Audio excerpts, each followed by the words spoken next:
Yes.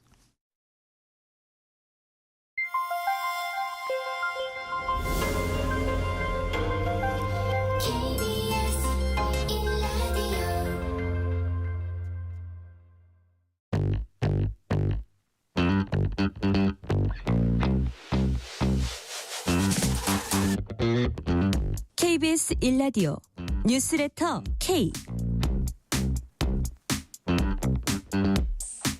안녕하세요. 뉴스레터 K 진행하는 전종철입니다. 민주당 박찬대 원내대표가 오늘 22대 국회 첫 교섭단체 대표연설에서 윤석열 정부의 국정 방향과 정책 기조를 강하게 비판했습니다. 박찬대 원내대표는 민주당이 발의한 제3자 추천 해병대원 특검법과 김건희 여사 특검법을 수용하라고 여권에 요구했습니다. 이에 대해 국민의힘은 무늬만 제3자 추천 특검법이지 결국 민주당이 원하는 특검을 선택하게 하는 꼼수라며 정치 공세와 선전선동을 멈추라고 비난했습니다. 이를 포함한 주요 정치 현안, 정치 토크 코너와 민주당 김우영 의원 인터뷰에서 자세히 짚어봅니다. 대한민국 패럴림픽 국가대표팀이 파리에서 연일 승전보를 전해오고 있습니다. 홍명보 감독이 이끄는 남자 축구대표팀은 첫 훈련에 들어갔습니다. 김한수 KBS 기자와 함께 스포츠 주요 이슈 정리해 보겠습니다. 문자 샵 9730, 짧은 문자 50원, 긴 문자는 100원. 어플리케이션 콩으로 보내시면 무료입니다. 유튜브 KBS 1라디오 계정 채팅으로도 얘기 나누실 수 있습니다. 문자 보내주시면 추첨을 통해서 커피 쿠폰 보내드릴 테니까요. 여러분의 이야기도 많이 들려주세요. 뉴스레터 K 지금부터 시작합니다.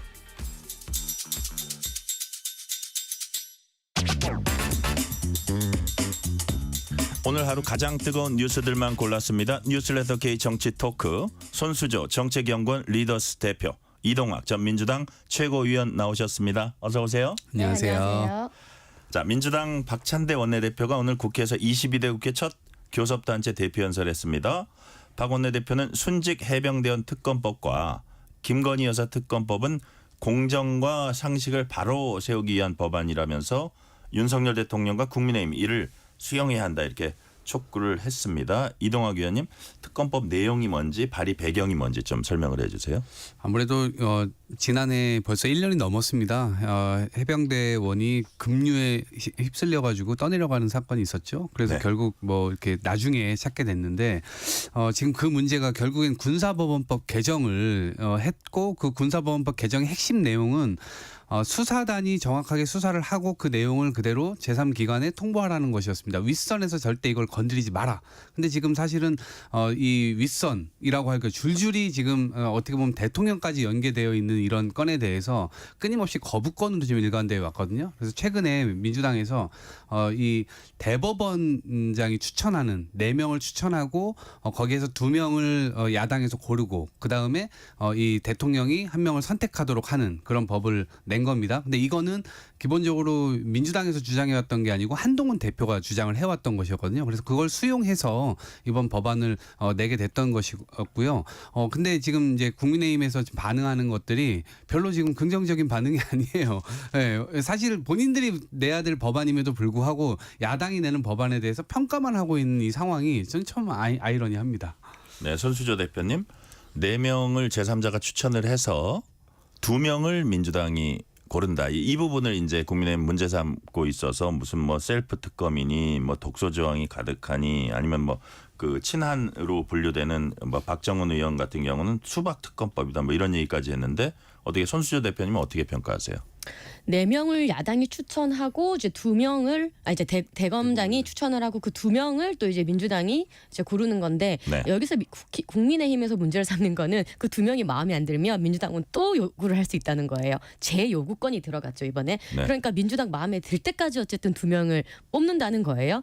그리고 대통령이 그중에서 1명을 고를 수 있지만 대통령이 고르지 않으면은 3일 지나면 자동으로 그냥 그분이 이제 연장자가 되도록 지금 되어 있습니다. 그러니까 이름은 제3자가 추천하는 특검법이 맞죠. 한동훈 워딩으로 나왔던. 그래서 민주당은 압박을 하는 거죠. 한동훈이 원하는 제3자 특검법 하잖아 라고 했어요.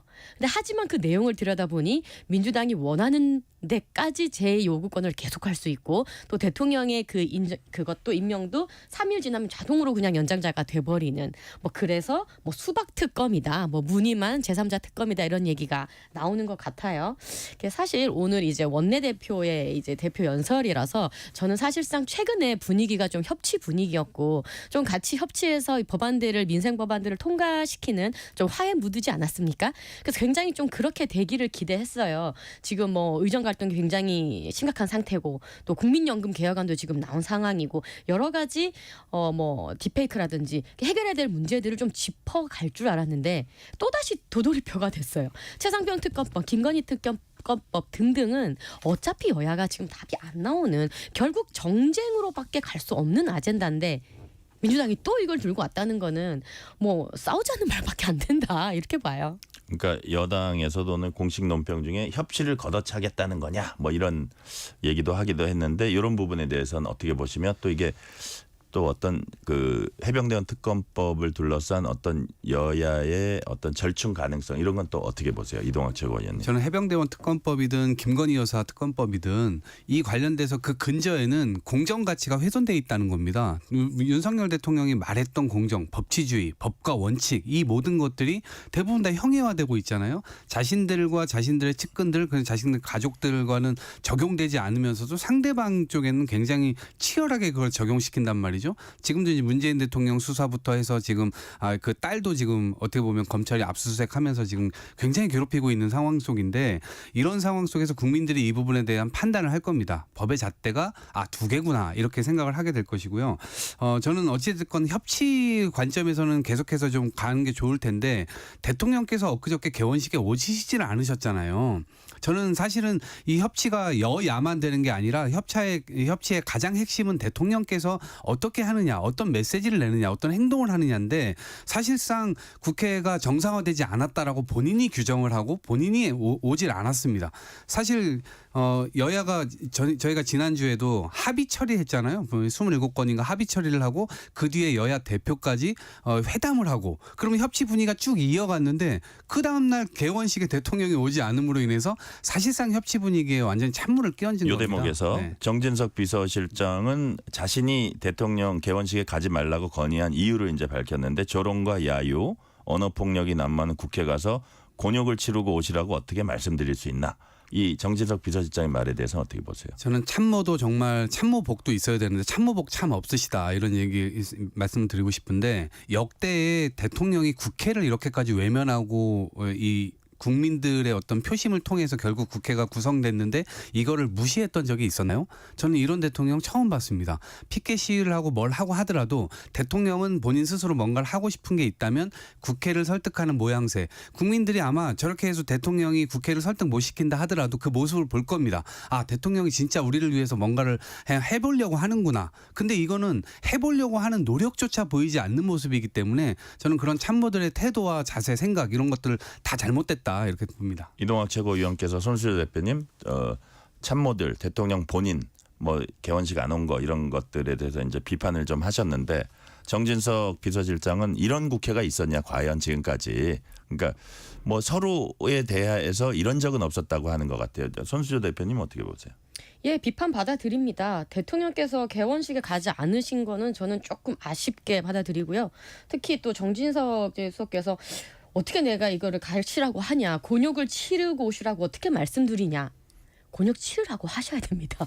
곤욕을 치르고 오시라고 말씀드리는 게 차라리 정무적으로 저는 낫다고 봐요. 근데 어떻게든 뭐 본인 판단은 그렇게 뭐 하신지 모르겠지만 그러니까 지금 최근에 나오는 이제 막말들이 또 많지 않습니까? 살인자 발언에 이어서 뭐 또 최근에는 뭐 레닌, 또라이 뭐 이런 지금 막말까지 막 터져 나오는 상황이다 보니까 뭐 심적인 부담이 있을 수도 있었겠습니다. 근데 하지만 그래도 굳이 또 안 가시면서까지 이렇게 발목을 잡히실 이유는 없잖아요. 예. 그래서 인정합니다. 비판 받아들이죠. 자, 박 원내대표는 윤석열 대통령이 잇따라 거부권 행사에서 상권 분립이 훼손되고 또 윤 대통령이 뉴라이트 계열 인사를 등용했다 이런 점을 지적을 하면서 김영석 독립기념관장, 김문수 고용노동부 장관 이 두 명의 엔타입니다. 엔티 반하는 국가에 반한 반국가관을 가진 공직자를 즉각 해임해야 한다. 이렇게 주장했습니다. 이동학 최고위원님은 동의하세요? 그 대통령의 우려스러운 인사 그리고 지금 청문회 과정에서도 그런 것들이 드러났거든요. 김영석 관장 같은 경우에는 일제 강점기 때 우리 선조들의 국적이 일본이었다라고 면접 때 이제 다 드러났고요. 김문수 장관 역시도 같은 발언을 하고 있습니다. 그런데 이게요 굉장히 잘못된 거예요.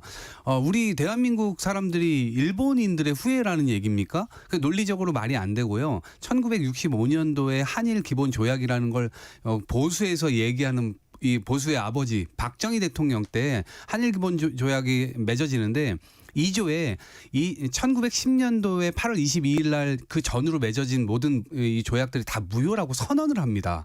이미 우리나라는 그때부터 입장을 다 정리를 해놓고 있었어요. 이거는 보수 진보 할 것 없이 그런 입장이 정리되어 있는 건데 왜 갑자기 2024년도에 고위공직자들 후보자들이 나타나가지고 이런 일본이라고 하는 얘기들을 할까요? 그리고 헌법에 대해서도 역시 얘기를 했는데 헌법 부정으로 읽히는 거죠. 헌법의 수호자여야 할 대통령이 그 헌법을 부정하는 듯한 그렇게 일본의 이렇게 뭔가 일본 관료 같은 사람들이 할 법한 이야기들을 그대로 그냥 인사를 하시면서 대통령조차도 그럼 이런 인식에 동의한다는 거냐라고 하는 인식을 저희가 우려를 할 수밖에 없는 대목입니다. 그래서 그런 차원에서 지적을 한 것이라고 보입니다. 자, 손수조 대표님, 야당의 이런 지적에 대해서는 어떻게 반박을 하시겠습니까?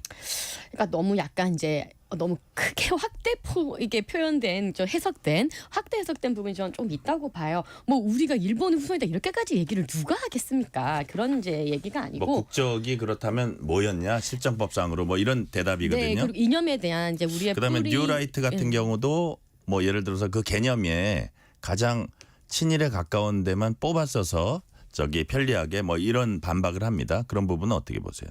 그러니까요. 그러니까 김문수 이제 장관께서도 그럼 그 일장기를 띄고 뛰었던 그 송규정 선수는 그럼 잘못된 것이냐 뭐 이런 식의 이제 얘기를 이제 하시는 건데 결국은 그 당시에 이제 상황에 대해서 조금 더 이야기를 하시려고 하는 부분이 너무 좀 확대 해석된 부분이 저는 있다고 보여져요.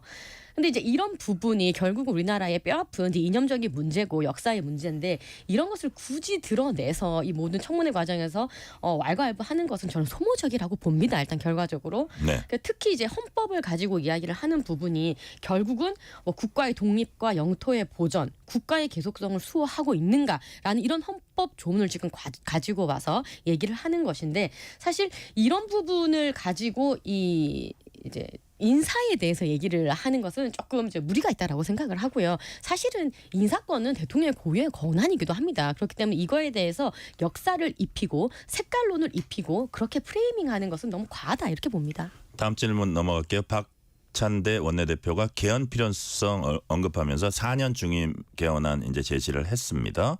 전날 우원식 국회의장도 이제 비슷한 얘기 한 적이 있는데 박찬대 원내대표가 개헌 카드를 꺼내든 배경은 뭔지 또 어떻게 이게 여권에서 잘 받아들여서 진행이 될까요? 어떻게 전망하세요?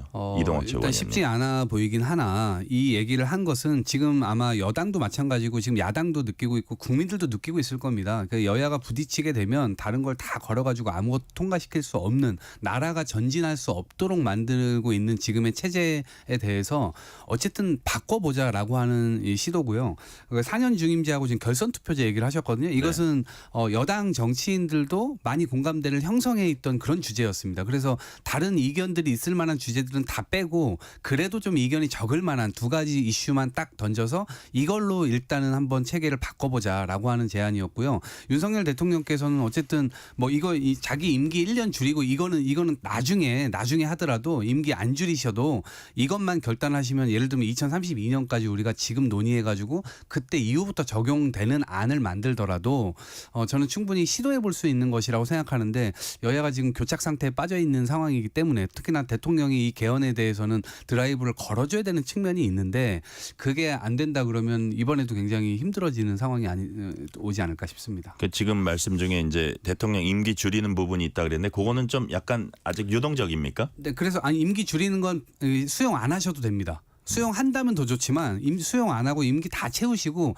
2032년부터 적용되는 걸로 한다 하더라도 그걸로만으로도 훌륭한 업적을 남기시는 거죠. 네. 네. 어쨌든 4년 중임 개헌안 제시 뭐 계속 논의돼 왔던 부분이긴 한데 손수조 대표님 어떻게 평가하고 어떻게 전망하세요? 저라면 개헌 논의 받으시라고 적극 추천드리고 싶어요, 윤 네. 대통령. 네.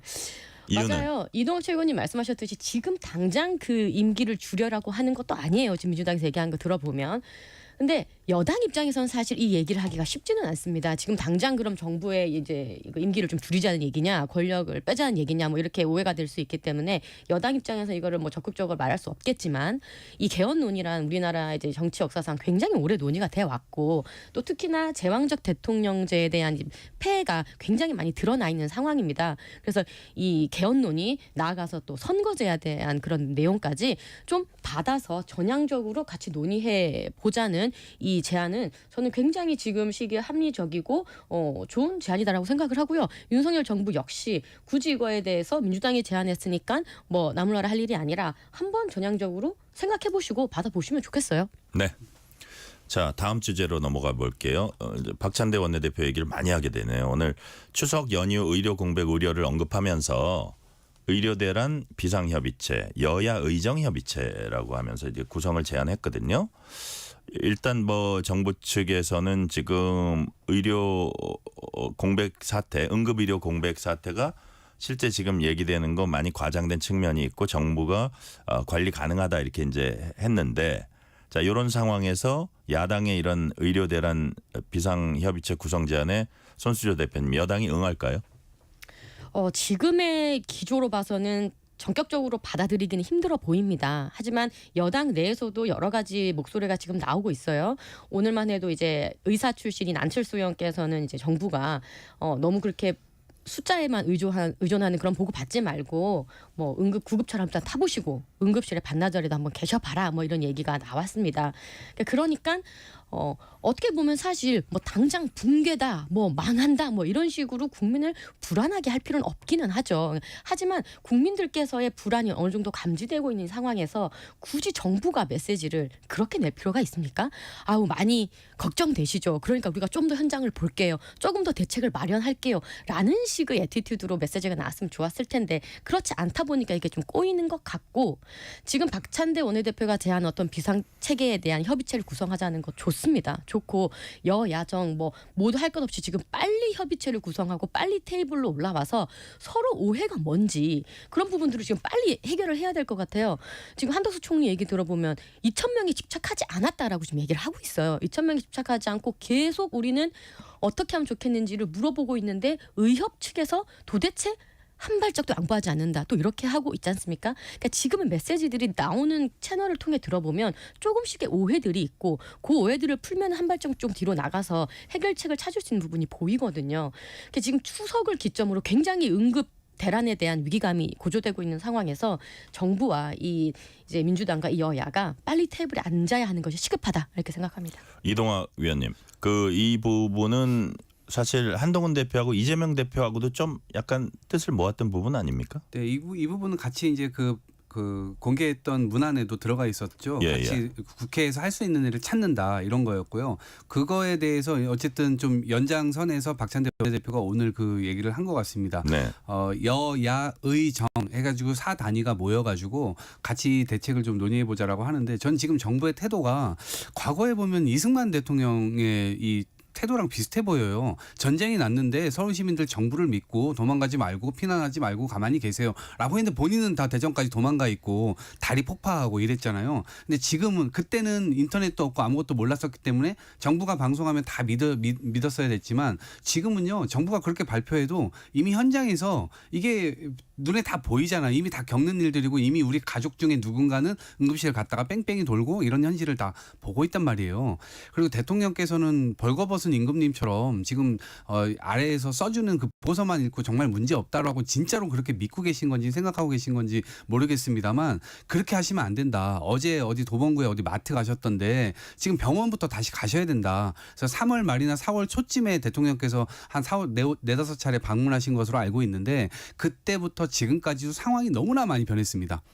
보건복지부에서 2023년 12월 그때 당시에 이 전공의가 전체 응급실에 한 580여 명 정도 있었는데요. 7월 달에 55명으로 줄었습니다. 10분의 1로 줄었습니다. 아마 지금은 상황이 더 안 좋을 겁니다. 그런 상태이기 때문에 이미 응급실에 있는 의사들조차도 번아웃이 와서 사실상 이것들을 이 지켜내기가 굉장히 어렵습니다. 그런 가운데 정부가 지금 군의관들 250명을 갑자기 투입하겠다고 또 얘기를 했는데 이게 자기 집에서 요리하다가 남의 집 가가지고 냉면 젓가락이 어디 있는지 그릇이 어디 있는지 냄비가 어디 있는지 그거 제대로 아마 수술 받기 굉장히 어려울 겁니다. 현장에서의 이 문제가 또 나타날 겁니다. 이런 식으로 땜질 방식으로 정부가 문제 없다라고 하면서 결국엔 이 문제를 이런 식으로 그냥 이 땜질 방식으로 하려고 하는 것 자체가 국민들 희생시켜가면서 할 일은 아니라고 생각합니다.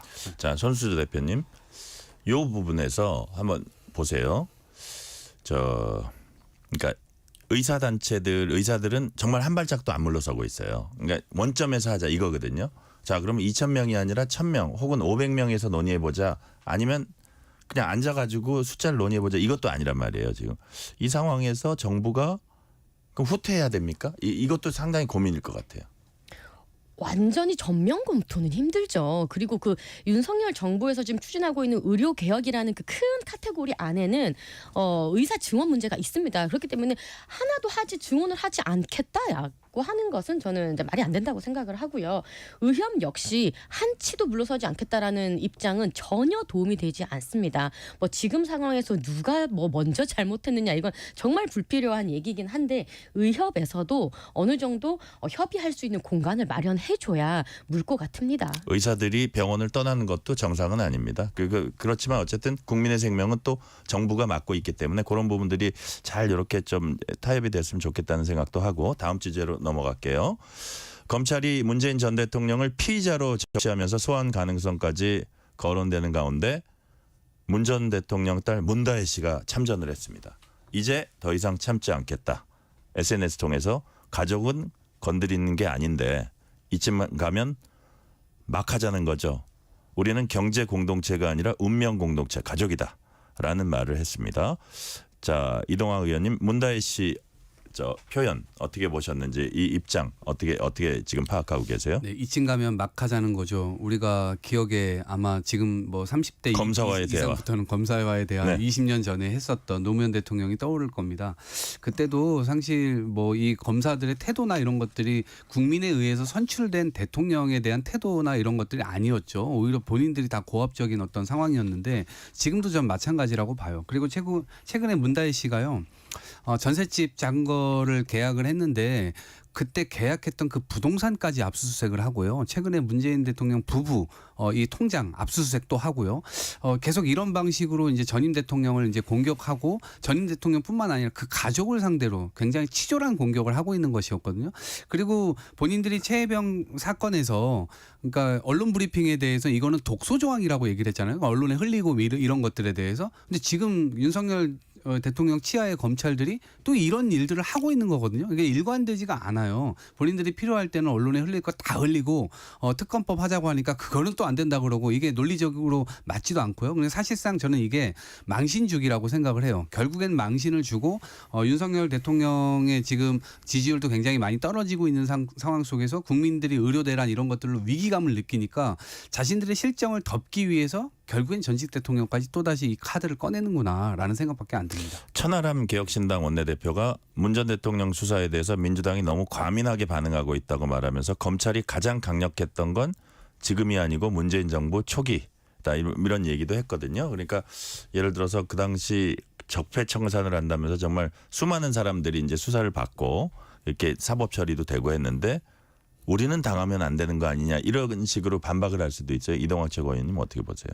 당시에 저도 사실 문제인식을 느꼈던 부분입니다. 그 검찰을 개혁하겠다고 집권을 했어요. 그런데 갑자기 특수부를 키워주는 또 이 결정들을 막 합니다. 저는 지금도 사실 이해할 수가 없었던 게 그때 당시 어쨌든 2000년대 후반부터 노무현 대통령에 대한 어떤 그런 복수심, 적개심 이런 것들이 일정 부분 작동됐을 거라고 봅니다. 그런데 실제로 윤석열 대통령에 대해서 문재인 대통령이 오히려 더 살아있는 권력이 수사할 수 있도록 기회를 줬고 오히려 중앙지검장, 검찰총장까지 했잖아요. 그러니까 이게 정치 보복의 어떤 대상이나 이런 게 될 수가 없는데 지금 그거를 이렇게 활용하고 있는 부분에 대해서는 야 이거는 좀 아니지 않나? 라는 생각이 들고 저는 오히려 지금 이렇게 함으로 인해서 윤석열 대통령 부부나 윤석열 대통령 측근들 야 나중에 이거 어떤 화를 입으려고 지금 이렇게 또 하는가? 저는 아예 피해 역사가 계속 또 도돌림표로 될까 봐 굉장히 우려스럽습니다. 손수조 대표님. 만약에 어떤 혐의가 있다면 지금 이제 이게 혐의가 안 된다 이런 주장도 민주당에서는 하지만 있다면 수사를 해야 됩니까? 말아야 됩니까? 지금 압수수색까지 들어간 상황에서 뭐 그런 건 좀 그렇지만 어쨌든 팩트적으로 보면은 어쨌든 2018년에 이제 당시 문다혜 씨의 전 남편이었던 서 씨가 결국은 이상직 전 국회의원이 중소벤처기업진흥공단 이사장으로 오른 이후에 정말 게임 업계만 있었던 그 서 씨 남편이 사위가 갑자기 항공업계에 갔어요. 그러니까 이것이 과연 대가가 있었냐 없었냐 하는 거에 대한 이제 수사고 사실 잘못이 있었는지 없었는지에 대해서는 들여봐야 되는 문제이기 때문에 지켜봐야 되는 문제고 더구나 지금 보면은 2020년까지 그러니까 거기 입사하고 2020년까지 결국 태국에 다혜 씨와 아들이 같이 머물면서 그 타이 이스타젯으로부터 매달 월급 800만 원 그리고 빌라 임차료 350만 원을 지원받았다. 그리고 그 이후에 또 있었던 김정숙 여사가 문다혜 씨에게 건넸던 5천만 원의 부정한 돈, 또 이 부분까지가 들어간다는 말이죠. 이 부정한 돈이 아니라면 왜 딸에게 직접 주지 않고 친구를 통해 계좌 이체를 했느냐?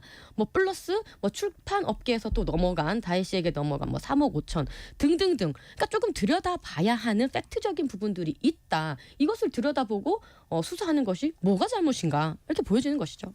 짧게 좀 해주세요. 문재인 이정호 대통령의 딸이 아니었다면 이런 수사 안 받았을 겁니다. 마찬가지로 김건희 여사가 윤석열 대통령의 부인이 아니었다면 적절히 처벌 받았을 겁니다. 자, 이재명 민주당 대표는 오는 8일 경남 양산으로 가서 문재인 전 대통령 만날 예정입니다. 아마 관련된 얘기를 하지 않을까 보고요. 시간 이제 한 1분 반 정도 남았는데 마지막 질문 짧게 드릴게요. 국민의힘 한동훈 대표가 경북 구미 찾았습니다. 당대표 취임 후 처음으로 TK 지역 찾은 건데요. 반도체 산업 현장 간담회 이후에 박정희 전 대통령 생가 비공개로 방문을 했습니다. 자, 손수조 대표님, 한 대표의 TK 방문 한 30초만 말씀해 주세요. 윤석열 대통령과의 지금 살얼음판에서 조금이라도 화해 무드를 한번 챙겨보고자 하는 집토끼 달래기 나선 거 아닌가 싶습니다. 집토끼 달래기에 나섰다. 자, 이동학 최고위원님은 이번 방문은 어떻게 해석을 하십니까? 아니 중수청이라고 하는 이게 중도 수도권 청년 쪽으로 계속해서 확장을 해가야 한동훈 대표의 미래가 있을 텐데 윤석열 대통령과 똑같은 그쪽으로 그냥 치고 들어가는 것은 뭔가 저는 윤석열 대통령 그러니까 윤심과 민심 사이에서 결국 윤심으로 가는 거 아닌가 굉장히 우려스럽습니다. 네, 이제 뭐 수도권을 안 가는 건 아니니까요. 여하튼 이번에 이제 TK를 방문해서 나름대로 어떤 정치적 의미를 부여하려고 했던 것으로 보이고요. 오늘 말씀은 여기까지 듣겠습니다. 손수조 정책연구원 리더스 대표, 이동학 전 민주당 최고위원이었습니다. 말씀 감사합니다. 감사합니다. 고맙습니다. 실시간 교통 상황 알아보겠습니다. 라디오 교통정보센터 김민혜 리포터 나와주세요. 네, 이 시각 교통정보입니다. 퇴근 시간대가 다가오면서 도로 곳곳으로 정체 이어지고 있습니다. 제2경인고속도로 성남 쪽으로 하객 분기점에서 서창 분기점까지 7km 정체되고 있고요. 반대 인천 방향은 석수에서 광명과 또 남동 사이로도 각각 더디게 지나고 있습니다. 서해안고속도로 서울 방향은 서평택 분기점에서 팔탄 분기점까지 15km 주춤하고요. 매송 휴게소에서 용담터널 더 지나 일직 분기점에서 금천 구간으로도 각각 4km씩 정체입니다. 평택 시흥고속도로 시흥 쪽은 송산 마도 부근 1차로에 고장난 승용차를 처리하고 있고요. 마도 분기점에서 남한산 분기점까지는 12km가량 정체도 이어지고 있습니다. 남해고속도로 부산 방향은 함안 2터널 부근으로 짧은 정체, 북부산 요금소에서 덕천까지는 6km 막힙니다. KBS 교통정보센터였습니다. 퇴근길 당신과 함께 읽는 세상 이야기 KBS 1라디오 뉴스레터 K 뉴스레터 Yeah we got the news 바쁜 일상 속에 정보를 주는 우리 시간을 함께 보내는 거야 뉴스레터 Yeah we got the news 세상 가장 뜨거운 이슈를 다루는 거야 인공지능 AI 반도체 선두주자인 엔비디아의 2분기 매출 실적이 300억 달러를 돌파하면서 당초 시장 예상치를 훨씬 넘어섰습니다. 그런데 이런 호실적에도 불구하고 주식시장에선 엔비디아의 주식이 하락과 상승을 오가는 그야말로 롤러코스터를 타고 있습니다. 그 이유가 뭔지 AI 칩 전쟁에서 엔비디아의 독주는 계속될 수 있을지 알아봅니다. 김덕진 IT 커뮤니케이션 연구소장 나오셨습니다. 김덕진 소장님 안녕하세요. 네, 안녕하세요. 반갑습니다. 김덕진입니다. 인공지능 AI 대장주 엔비디아의 2분기 매출액이 시장 전망을 훨씬 뛰어넘었어요. 네, 맞습니다. 뭐 이번 2분기 엔비디아 엄청난 성과 거뒀는데 시장 예상 훨씬 넘었죠. 네. 2분기 매출이 무려 300억 달러니까 300억 4천만 달러니까 우리 돈으로요 40조가 넘습니다. 예, 이게 이제 어느 정도냐면 분기 매출이요? 네, 전년 동기 대비해서도 122% 증가한 수치고요.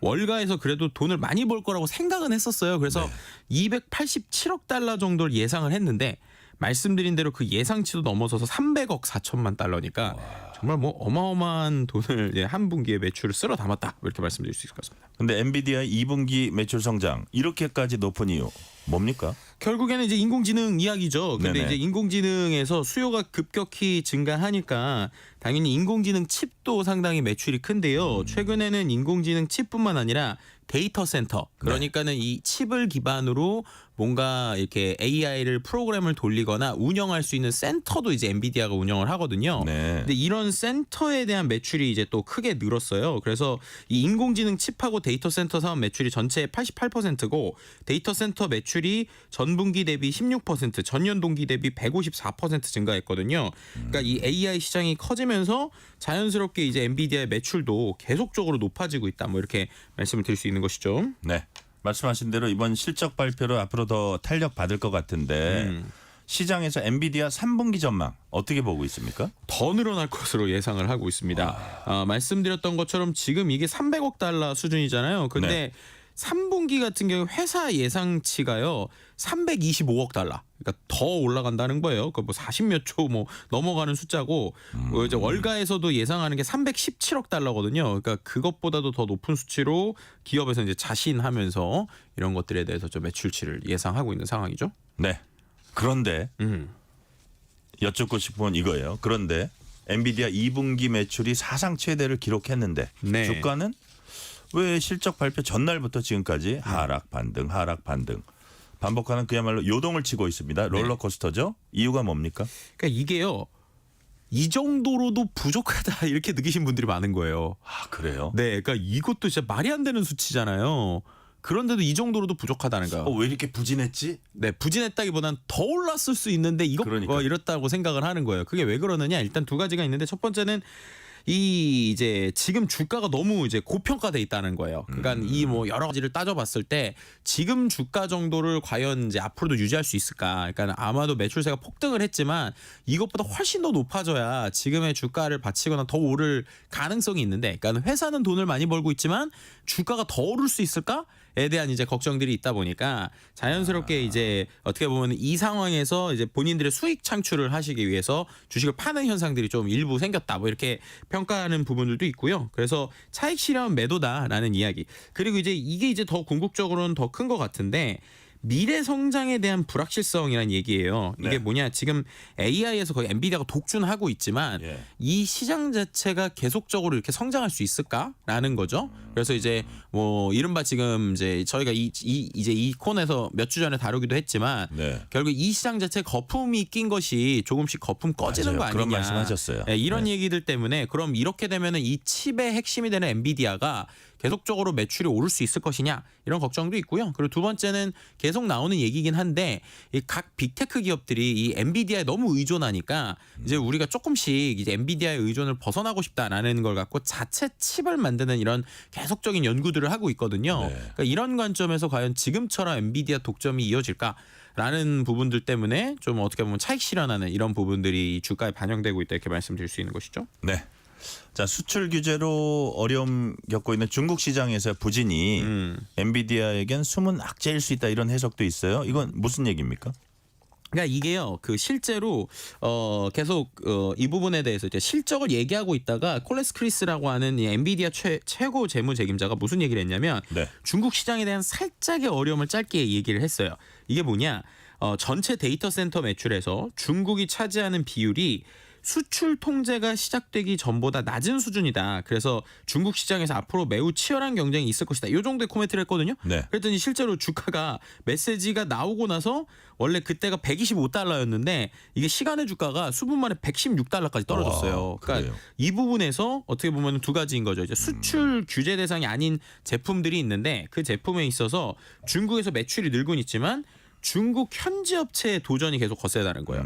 왜냐면 우리가 당연히 생각을 해볼 건 이제 미중의 무역 갈등이 커지니까 그럼 중국 입장에서는 자기네들이 뭔가를 만들고 싶어도 이 엔비디아의 최신 반도체들은 못 살 수 있단 말이에요. 정식적인 루트로는 지금 뭐 비정식적인 루트로는 사고 있다 이런 얘기가 나오고 있지만 뭐 네. 다른 나라를 통해서. 그런데 이제 결국 그러다 보면은 중국 입장에서는 당연히 자체적으로 반도체를 만들어야 된다는 생각을 할 거잖아요. 그러니까 이제 화웨이 같은 회사들이 계속 아직까지 성능은 나오지 않아도 기본적으로 이 반도체에 대한 설계나 이런 이제 작업을 계속 한단 말이죠. 그럼 그렇게 쳤을 때 예를 들면 아주 고가의 칩은 지금 이 미중 무역 갈등에 팔 수가 없고 네. 아니면 성능이 떨어지는 거는 팔고 있는데 그거는 지금 계속적으로 이 화웨이에서나 이런 데서 만들기 시작을 하니까 이 부분에 있어서 경쟁이 치열할 것이다는 얘기가 나오는 거죠. 그러니까 이것 때문에 이제 어떻게 보면은 이제 악재가 될 수 있다 뭐 이런 얘기도 좀 나오고 있는 상황입니다. 중국 반도체 시장 요즘 어때요? 그러니까 중국 반도체 시장이요 말씀드린 것처럼 아직까지 완벽하게 올라오진 않았지만 기본적으로 계속 중국에서 아주 강력하게 투자를 하고 있는 거예요. 왜냐하면은 말씀드린 것처럼 미국 규제에 대해서 이제 언제까지 피하면서 살 수가 없으니까 네. 그럼 자체적으로 만들고 있다. 그래서 어떻게 보면은 이제 메모리나 파운드리 같은 경우에 그 중국 국내 기업들이 이제 주도권을 잡을 수 있게 계속적으로 연구하고 있는 부분이고요. 그래서 상반기에만 중국 정부가 64조 원 규모의 반도체 지원책을 발표했어요. 그래서 중국에 있는 기업들이 주력하고 있는 이제 여러 가지 뭐 예를 들면 특히 우리나라에서도 이게 이제 어떻게 보면 경쟁을 하고 있는 건데 HBM이나 네. 메모리 제조 기술 확보 이 부분에 중국에서 계속 투자하고 있거든요. 그래서 이 부분이 우리나라 반도체 시장에도 조금 영향을 미칠 수 있는 부분도 있습니다. 네. 지금 말씀하신 대로 불투명성이 있긴 있지만 장기적 전망은 여전히 낙관적이라고 합니다. 네, 이게 엔비디아. 네, 엔비디아가 이번에 발표한 블랙웰 때문이라는 얘기가 들리는데 이 블랙웰 이게 뭐예요? 그러니까 이제 이 AI 칩 종류인데 이번에 이제 엔비디아가 새로 발표한 거라고 보시면 돼요. 그러니까 이게 실제로 발표된 건 몇 달 전에 이제 샘플이 나왔는데 네. 이걸 이제 만들겠다, 이제 양산을 할 수 있겠다라는 그림이 나옵니다. 근데 이게 뭐냐? 지금 H백이라고 하는 이 녀석이 지금 전 세계적으로도 아주 압도적인 성능을 발휘해요. 네. 근데 이번에 나오는 블랙웰이 이 H백 대비해서 학습하는 시간이 최대 5배 정도 빠르다. 예, 이것보다 또 그리고 전력대 성능비 이게 뭐냐면 같은 전력을 넣었을 때, 그러니까는 지금 이게 전력 엄청나게 먹거든요. 예. 근데 똑같은 전력 대비로 보면 성능비가 25배다.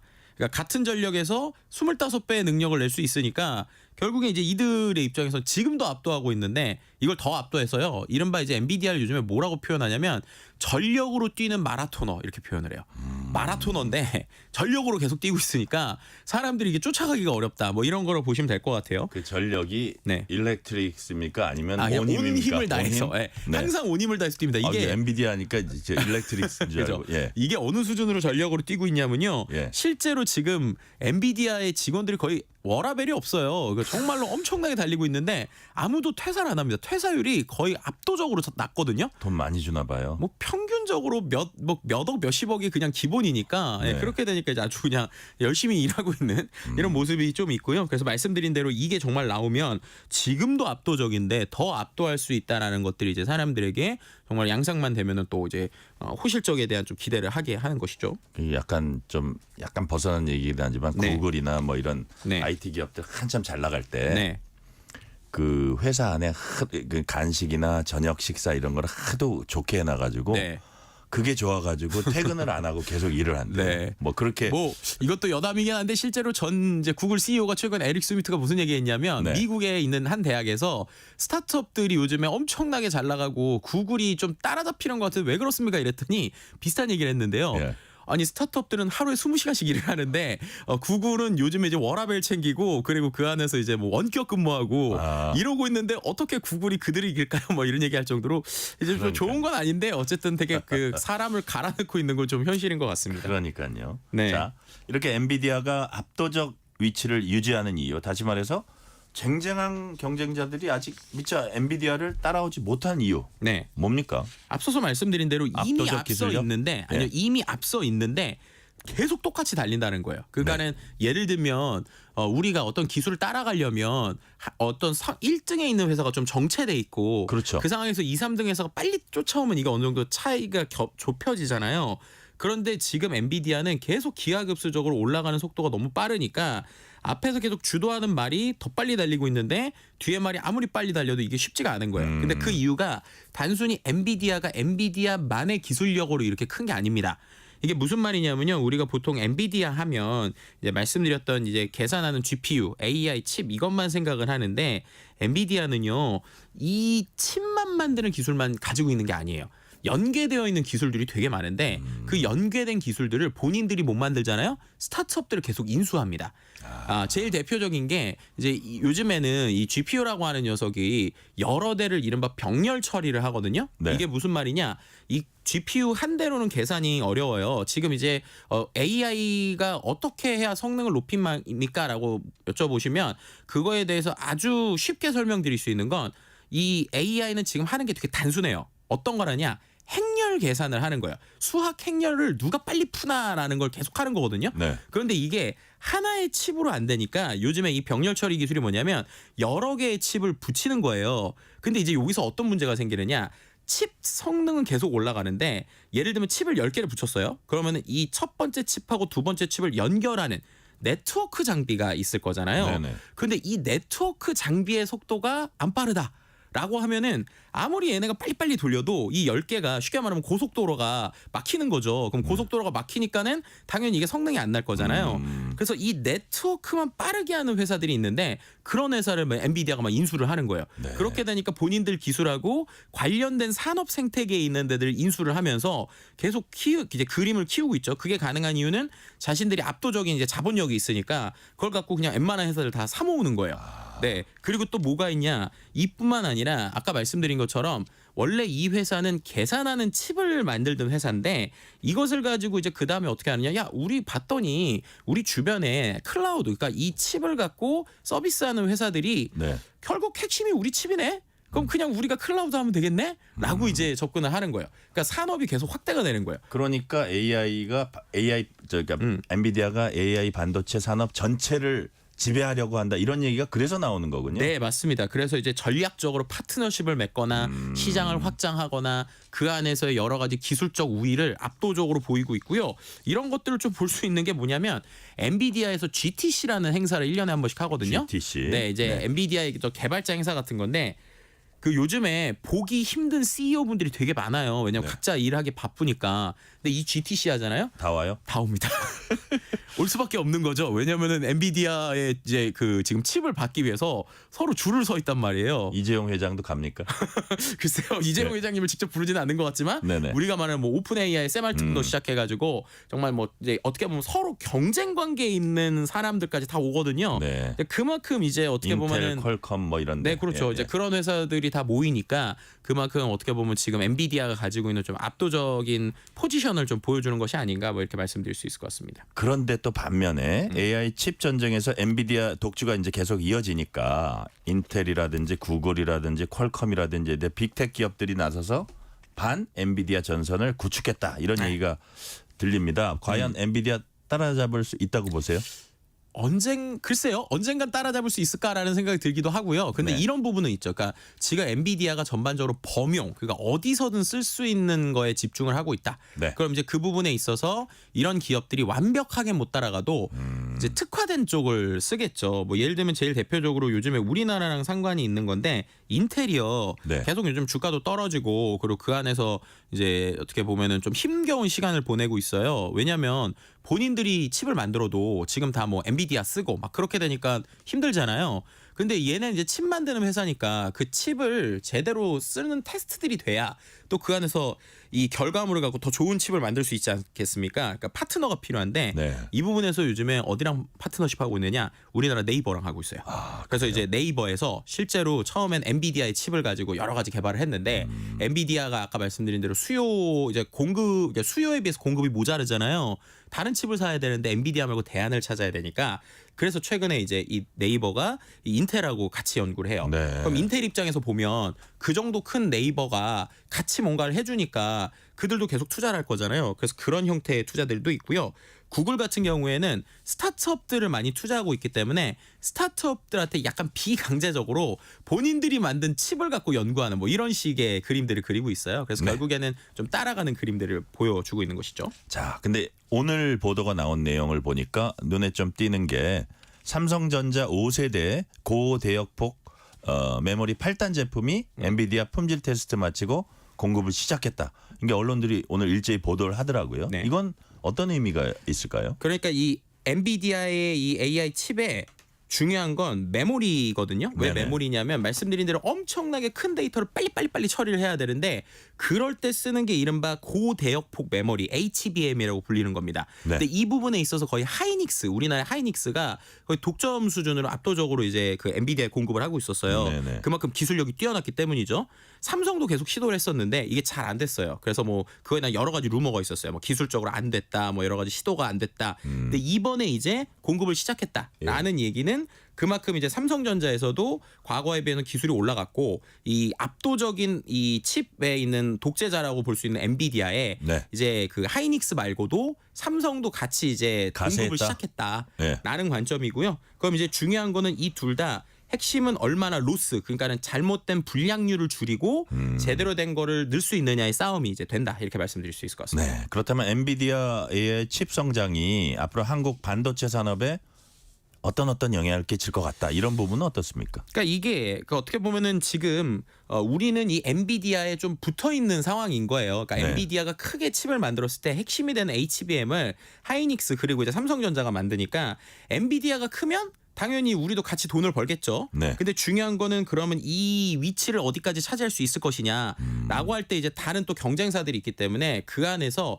우리가 엔비디아와도 함께 하지만 이 삼성이나 이제 하이닉스 같은 경우에는 네. 엔비디아 외에 또 이런 그 어떤 AI 칩을 만들 수 있는 회사를 키우는 건 좀 중요한 것 같아요. 그래서 그런 관점에서 우리나라 스타트업들, 설계하는 스타트업들이 좀 나오고 있거든요. 네. 그래서 그 스타트업에 대한 좀 투자도 좀 해야 되고요. 그 안에서 이제 우리가 R&D 그리고 첨단 공정에 대한 계속적인 투자가 오히려 지금부터 이루어져야 된다. 그러니까 엔비디아가 우리에게 기술적 우위를 계속 느낄 수 있도록 네. 계속적인 투자가 되지 않으면 결국 엔비디아에게 러브콜을 보내는 회사는 너무 많거든요. 뭐 네네. TSMC가 됐든 이런 회사. 그런 회사에게 비율을 쫓겨내지 않도록 더 많은 투자가 있어야 되니까 좋은 파트너이지만 독점적 파트너는 언제나 위험하다. 이런 네. 얘기를 좀 드릴 수 있을 것 같습니다. 근데 여하튼 지금 엔비디아의 AI 칩 시장 지배가 한국 AI 스타트업 같은 회사들 이런 네. 회사들한테는 기회라고 볼 수 있네요. 기회이자 위기죠. 위기다. 왜냐하면은 기회는 아까처럼 이런 이제 엔비디아가 수많은 스타트업들을 투자하고 있고 계속 제휴를 하거든요. 그러다 보니까 기회이고요. 위기라는 건 반대로 지금은 엔비디아 안쪽에 못 들어오고 네. 만약에 밖에 있다. 그럼 이제 할 게 없어지거나 혹은 아까 보신 것처럼 엔비디아가 본인이 하는 영역들을 서비스 영역까지 늘리고 있거든요. 그럼 결국에는 이제 대기업이 이제 예전에 뭐 마트 뭐 이런 식의 이슈가 있듯이 작은 데들까지 들어왔을 때 과연 스타트업이 할 게 있을까? 이런 두 가지가 있으니까 좀 여러 가지 기회와 위기를 잘 봐야 되는 상황입니다. 기회와 위기가 공존한다는 말씀이고요. 최근에 이제 보니까 엔비디아가 오픈 AI에 1억 달러 투자를 논의하고 있다. 이런 저 뉴스가 있던데요. 왜 투자를 하려는 거죠? 뭐냐면 네. 오픈 AI가 한동안 어떤 얘기를 했냐면요. 우리한테 펀딩 해주면 우리가 그냥 엔비디아 칩 같은 거 만들게라고 했었어요. 아, 그래요? 네, 그래가지고 계속 엄청난 투자를 요구했었거든요. 왜냐, 이제 어쨌든 이 생성형 AI 시장에 어떤 이제 상징 아이콘 같은 게 지금 오픈 AI 챗GPT잖아요. 네. 근데 이런 데들이 만약에 엔비디아 칩 안 쓰고 다른 거 쓴다.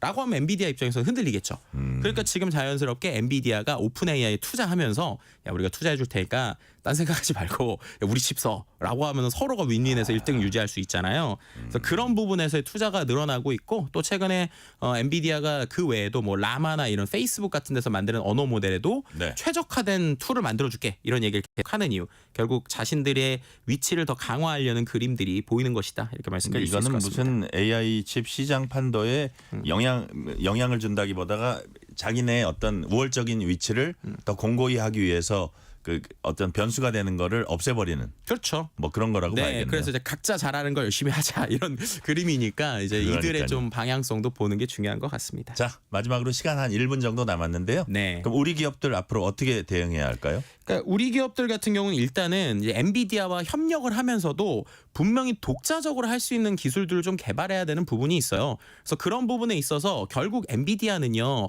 제품을 끝까지 만드는 회사가 아니거든요. 설계하는 회사니까 네. 이 설계에서의 좀 최적화될 수 있는 것도 좀 필요하고요. AI 응용 프로그램 좀 만들어야 됩니다. 이제 우리가 앞단의 걸 잘하는데 맨 마지막에 그러니까 챗GPT까지는 아니지만 이거를 적극적으로 할 수 있는 좀 혁신적인 서비스들이 나오면 자연스럽게 엔비디아도 파트너십을 요구할 거거든요. 네. 그래서 그런 부분에서의 또 이런 것들 그리고 인재양성이나 AI 교육 이런 것들도 반드시 필요하겠다 이렇게 말씀드릴 수 있을 것 같습니다. 지금 아까 삼성전자하고 우리 하이닉스 얘기했는데 네. 그럼 어떤 그 공급하는 데 있어 가지고 좀 늘어날 수는 있다고 보세요. 충분히 그렇죠. 이제 네. 왜냐하면은 결국에는 이 그 말씀드린 대로 엔비디아의 고성능 칩에는 네. 반드시 지금 HBM이라고 하는 메모리가 필요하기 때문이고요.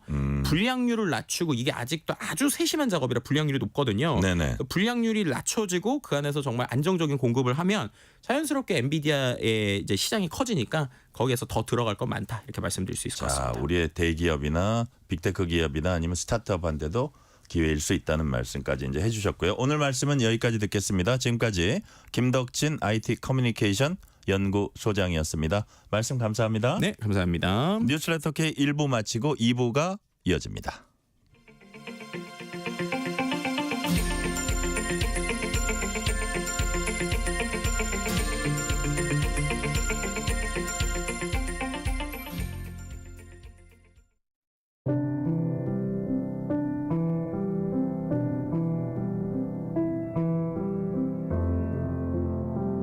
KBS 라디오 연중기획 희망충전 대한민국 602번째 이야기. 안녕하세요. 아나운서 유지원입니다. 새벽 5시 휴대전화 알람 소리에 태영이가 눈을 뜹니다. 태영이가 이렇게 일찍 일어나는 이유는 동생들의 등교를 챙기기 위해서인데요. 솥에 밥을 안 치고 달걀을 부쳐서 두 동생의 아침을 준비하는 태영이. 작년 말 갑자기 세상을 떠나버린 엄마와 감옥에 수감 중인 아빠만 생각하면 태영이의 가슴은 먹먹해져 옵니다. 현재 이모 집에 얹혀서 생활 중이지만 이모 역시도 기초생활 수급 대상자라 살림은 어렵기만 한데요. 이모 집 역시도 계약 만료가 얼마 남지 않아 곧 집을 비워줘야 하는 상황. 앞으로 어린 동생들과 어디로 가야 할지 걱정과 불안으로 가득한 태영이는 오늘도 가여운 동생들을 보며 또 한 번 눈물을 삼킵니다. 태영이 가족이 안정된 보금자리를 만날 수 있도록 여러분의 격려와 사랑을 보내주세요. 여러분의 따뜻한 손길이 희망의 빛이 됩니다. ARS 060-700-1580 060-700-1580 한 통화 3,000원으로 희망을 선물해 주세요. KBS 라디오 연중기획 희망충전 대한민국은 초록우산 어린이재단, 인탑스 주식회사 그리고 청취자 여러분과 함께합니다. ARS 060-700-1580 한 통화 3,000원입니다.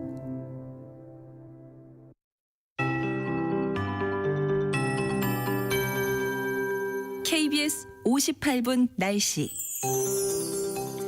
오늘은 서쪽 지역 중심으로 다시금 어제보다 더워지면서 폭염주의보가 약간 확대됐습니다. 당분간 전국 대부분 무덥겠고 수도권과 충청 남부지방 중심으로 최고 체감온도 33도 내외로 올라서 매우 덥겠습니다.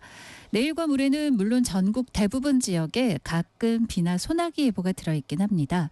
서울 등 오늘보다 기온이 조금 떨어지는 곳이 내일은 있긴 하겠지만 여전히 당분간은 30도 안팎의 기온을 유지하겠습니다. 내일 아침 최저 기온 서울 24도, 인천과 제주 25도로 예상이 돼 일부 지역은 열대야가 다시 나타날 수 있겠고 내일 낮 최고 기온 서울이 29도로 오늘과 비교하자면 3, 4도가량은 기온이 내려앉겠습니다. 또 세종, 부산은 31, 대전, 광주 32, 강릉, 대구 33도 등으로 전국이 28도에서 33도로 더운 지역이 더 많겠습니다. 내일 오전부터 인천, 경기, 강원, 영서 주로 북부에 비가 먼저 시작돼 오후부터는 그 밖에 수도권, 강원, 충청, 제주에 가끔 비가 오겠고 그 밤이 되면 대부분 그칠 텐데요. 늦은 밤부터는 모레 새벽까지 전라 서부에도 가끔 비가 오겠습니다. 모레는 동해안 중심으로 비 예보가 있고 오전부터 밤 사이 내일 포함해서 모레까지는 또 소나기가 지나는 곳 있겠습니다. 최영우였습니다.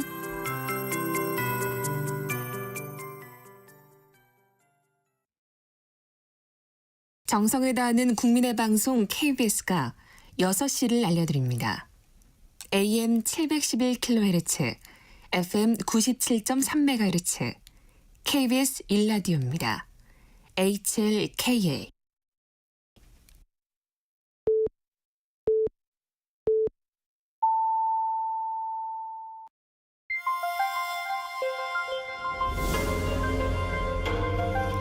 KBS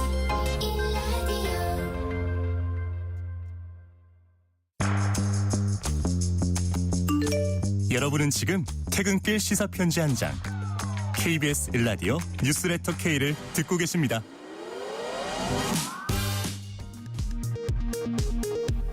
이 시각 라디오 정보센터 뉴스입니다. 윤석열 대통령과 크리스토퍼 럭슨 뉴질랜드 총리가 정상회담을 갖고 8.15 통일 독트린의 목표 지지 등을 담은 공동 성명을 발표했습니다. 더불어민주당 박찬대 원내대표가 국회 교섭단체 대표연설에서 윤석열 대통령을 벌거벗은 임금님에 빗대면서 국정 전환을 요구했습니다. 국민의힘은 이에 대해 대여 정치 공세와 선전선동에 치우쳤다고 평가했습니다.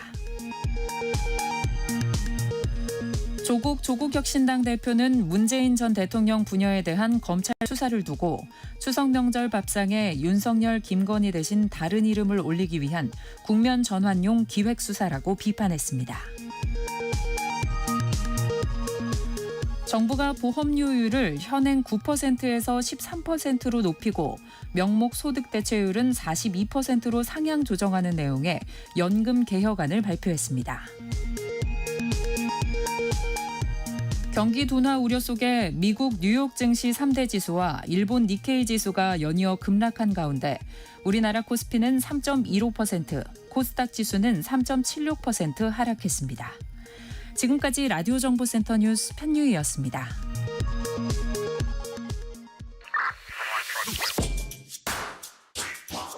뉴스의 진수를 보여주는 인터뷰 뉴진수.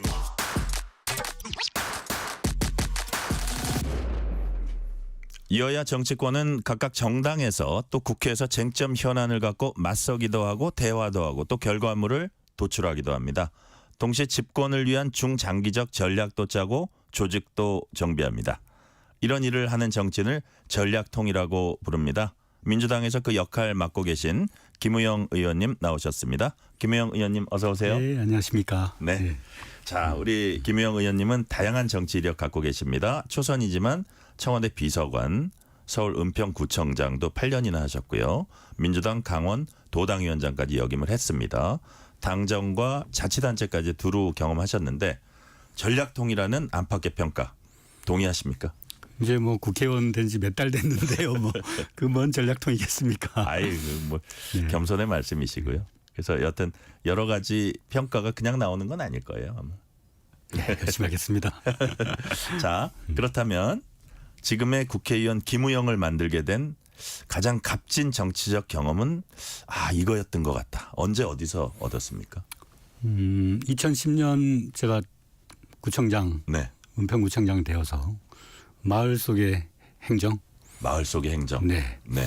그러니까 주민들의 삶의 구체적인 현장에서 문제 해결의 방안을 찾고 그걸 개인의 노력이 아니라 집단의 노력으로 함께 사람들이 의지를 모으면 또 지혜를 모으면 참 많은 일들을 만들 수 있다. 네. 그게 이제 지역 행정을 하면서 얻은 경험입니다. 네. 그걸 이제 8년을 하셨어요. 네네. 여튼 지역 행정을 하면서 그런 그 정치적 경험, 이게 이렇게 하는 거구나. 이러면 또 민심을 얻을 수 있구나. 이런 것도 느끼셨을 것 같아요. 그렇죠. 이제 여의도 제가 이제 보좌관 생활도 했지만 네네. 국회의원 돼서 몇 달 이렇게 해보니까 정말 이 현장에서의 감각 또 그들의 아우성과 여의도가 끊어지면 안 되겠구나. 네. 연결되어 있어야 국회가 살아있는 민의의 전당이 될 수 있는 거 아니겠습니까? 그래서 그 전에 지역사회 또 골목, 전통시장, 네.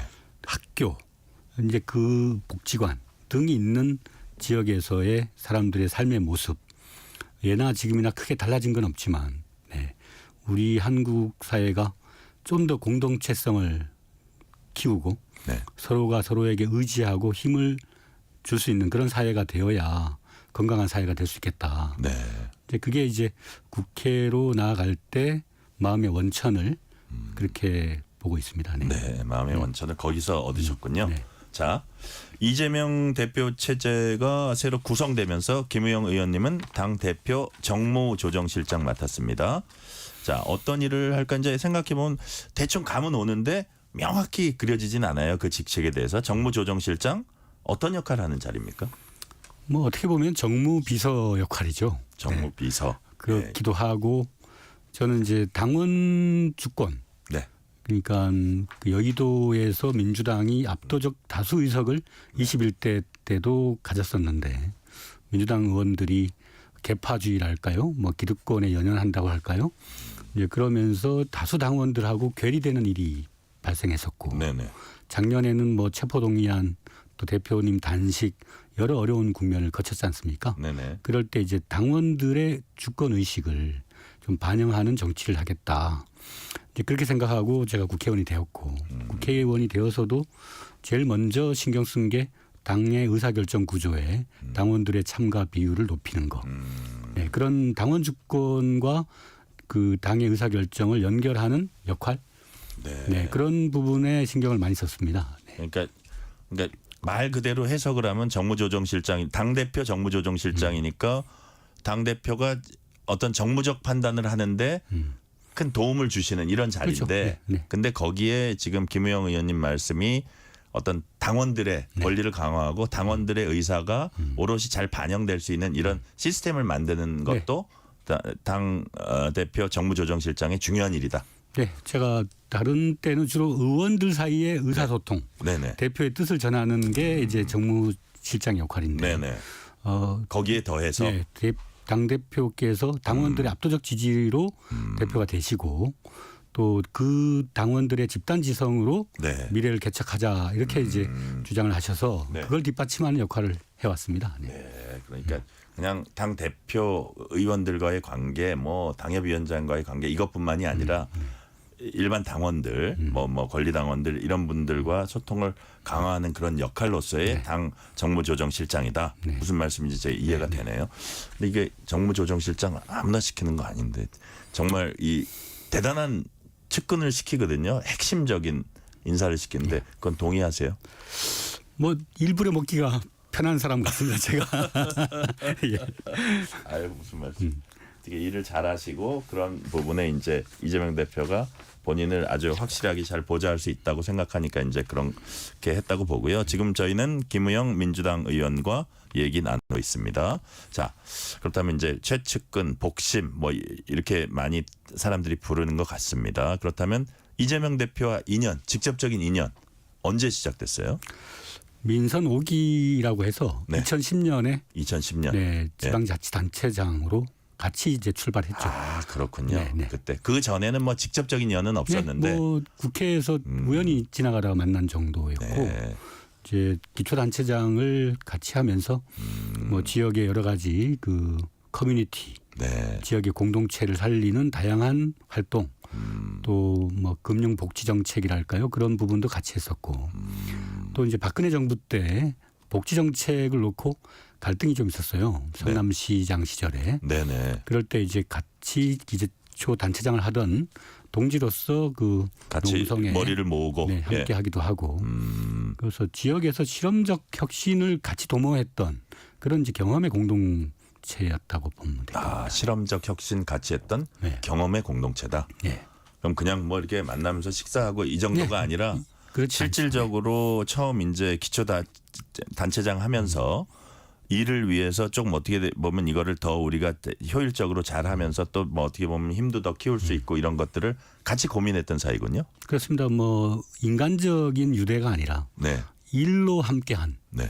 그러니까 이 일 자체가 국민에 대한 봉사자로서 마땅히 해야 할 일이었기 때문에 네네. 누가 일을 좀 더 좋은 걸 잘하냐, 누가 더 혁신적인 일을 만드느냐 그런 측면에서 봤더니 상당히 그 성남시장 시절에 혁신적인 정책을 많이 했었고 저도 이제 그 아까 골목에서의 지역 공동체 혁신 사업들을 많이 했었거든요. 네네. 그러면서 우리 사회의 문제를 해결하는 데 있어서 이런 유형의 지도자라면 함께 할 수도 있겠구나. 네. 그렇게 생각을 했죠. 네네. 자, 일로서 시작을 했는데 사실 만으로 14년, 횟수로 15년.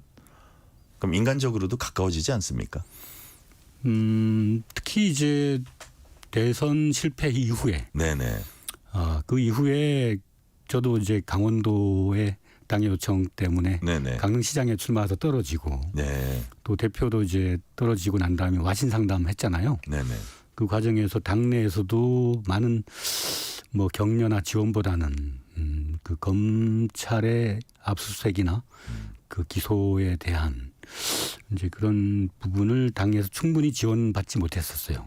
그러면서 이제 그 고충을 함께 겪고 나가면서 그 고난 속에서 사람이 성장하고 있구나라는 느낌은 저는 받았고 더 가까워져요. 네, 예. 그러면서 한 개인의 성공이나 이런 것이 아니라 우리 대한민국 국민들의 삶과 연결돼 있구나. 우리가 지금 현재 민생이 가장 어렵고 민주주의도 이기고 그럴 때 이 고난을 이겨서 보다 많은 통합적인 리더십을 발휘할 수 있는 사람으로 한 정치인이 크고 있구나. 네. 이제 그런 걸 저는 느껴서 그와 함께 하겠다 이렇게 생각했죠. 대선 이후에 또 우리 그 의원님은 또 저기 그 지방선거 이후에 어려움을 같이 공유하면서 또 문제의식을 같이 공유했다. 네. 이런 식으로 제가 이제 이해가 되고요. 자, 이와 관련해서 당 안팎에서 주목받는 개파 조직이 더민주 전국혁신회의입니다. 민주당 재집권을 위해서 지난해 공식 출범했다고 제가 들었습니다. 어떤 역할, 어떻게 운영이 됩니까? 더민주 전국혁신회의는 의원들의 개파 모임이 아닙니다. 네.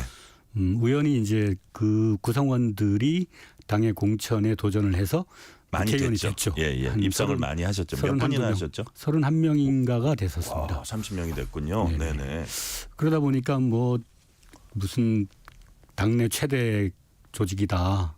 뭐 엄청난 파워 그룹이다. 이런 식의 언론 조명이 있었는데 전혀 네. 그렇지 않고요. 네. 우리 국회의원들은 당선된 이후에 협력의원단이라는 더민주 전국혁신회의의 협력적 지지를 보내는 그런 모임을 하나 만들어 놓고 네. 간사 한 명만 뽑아놨어요. 간사요? 네. 누굽니까? 윤종근 의원입니다. 예.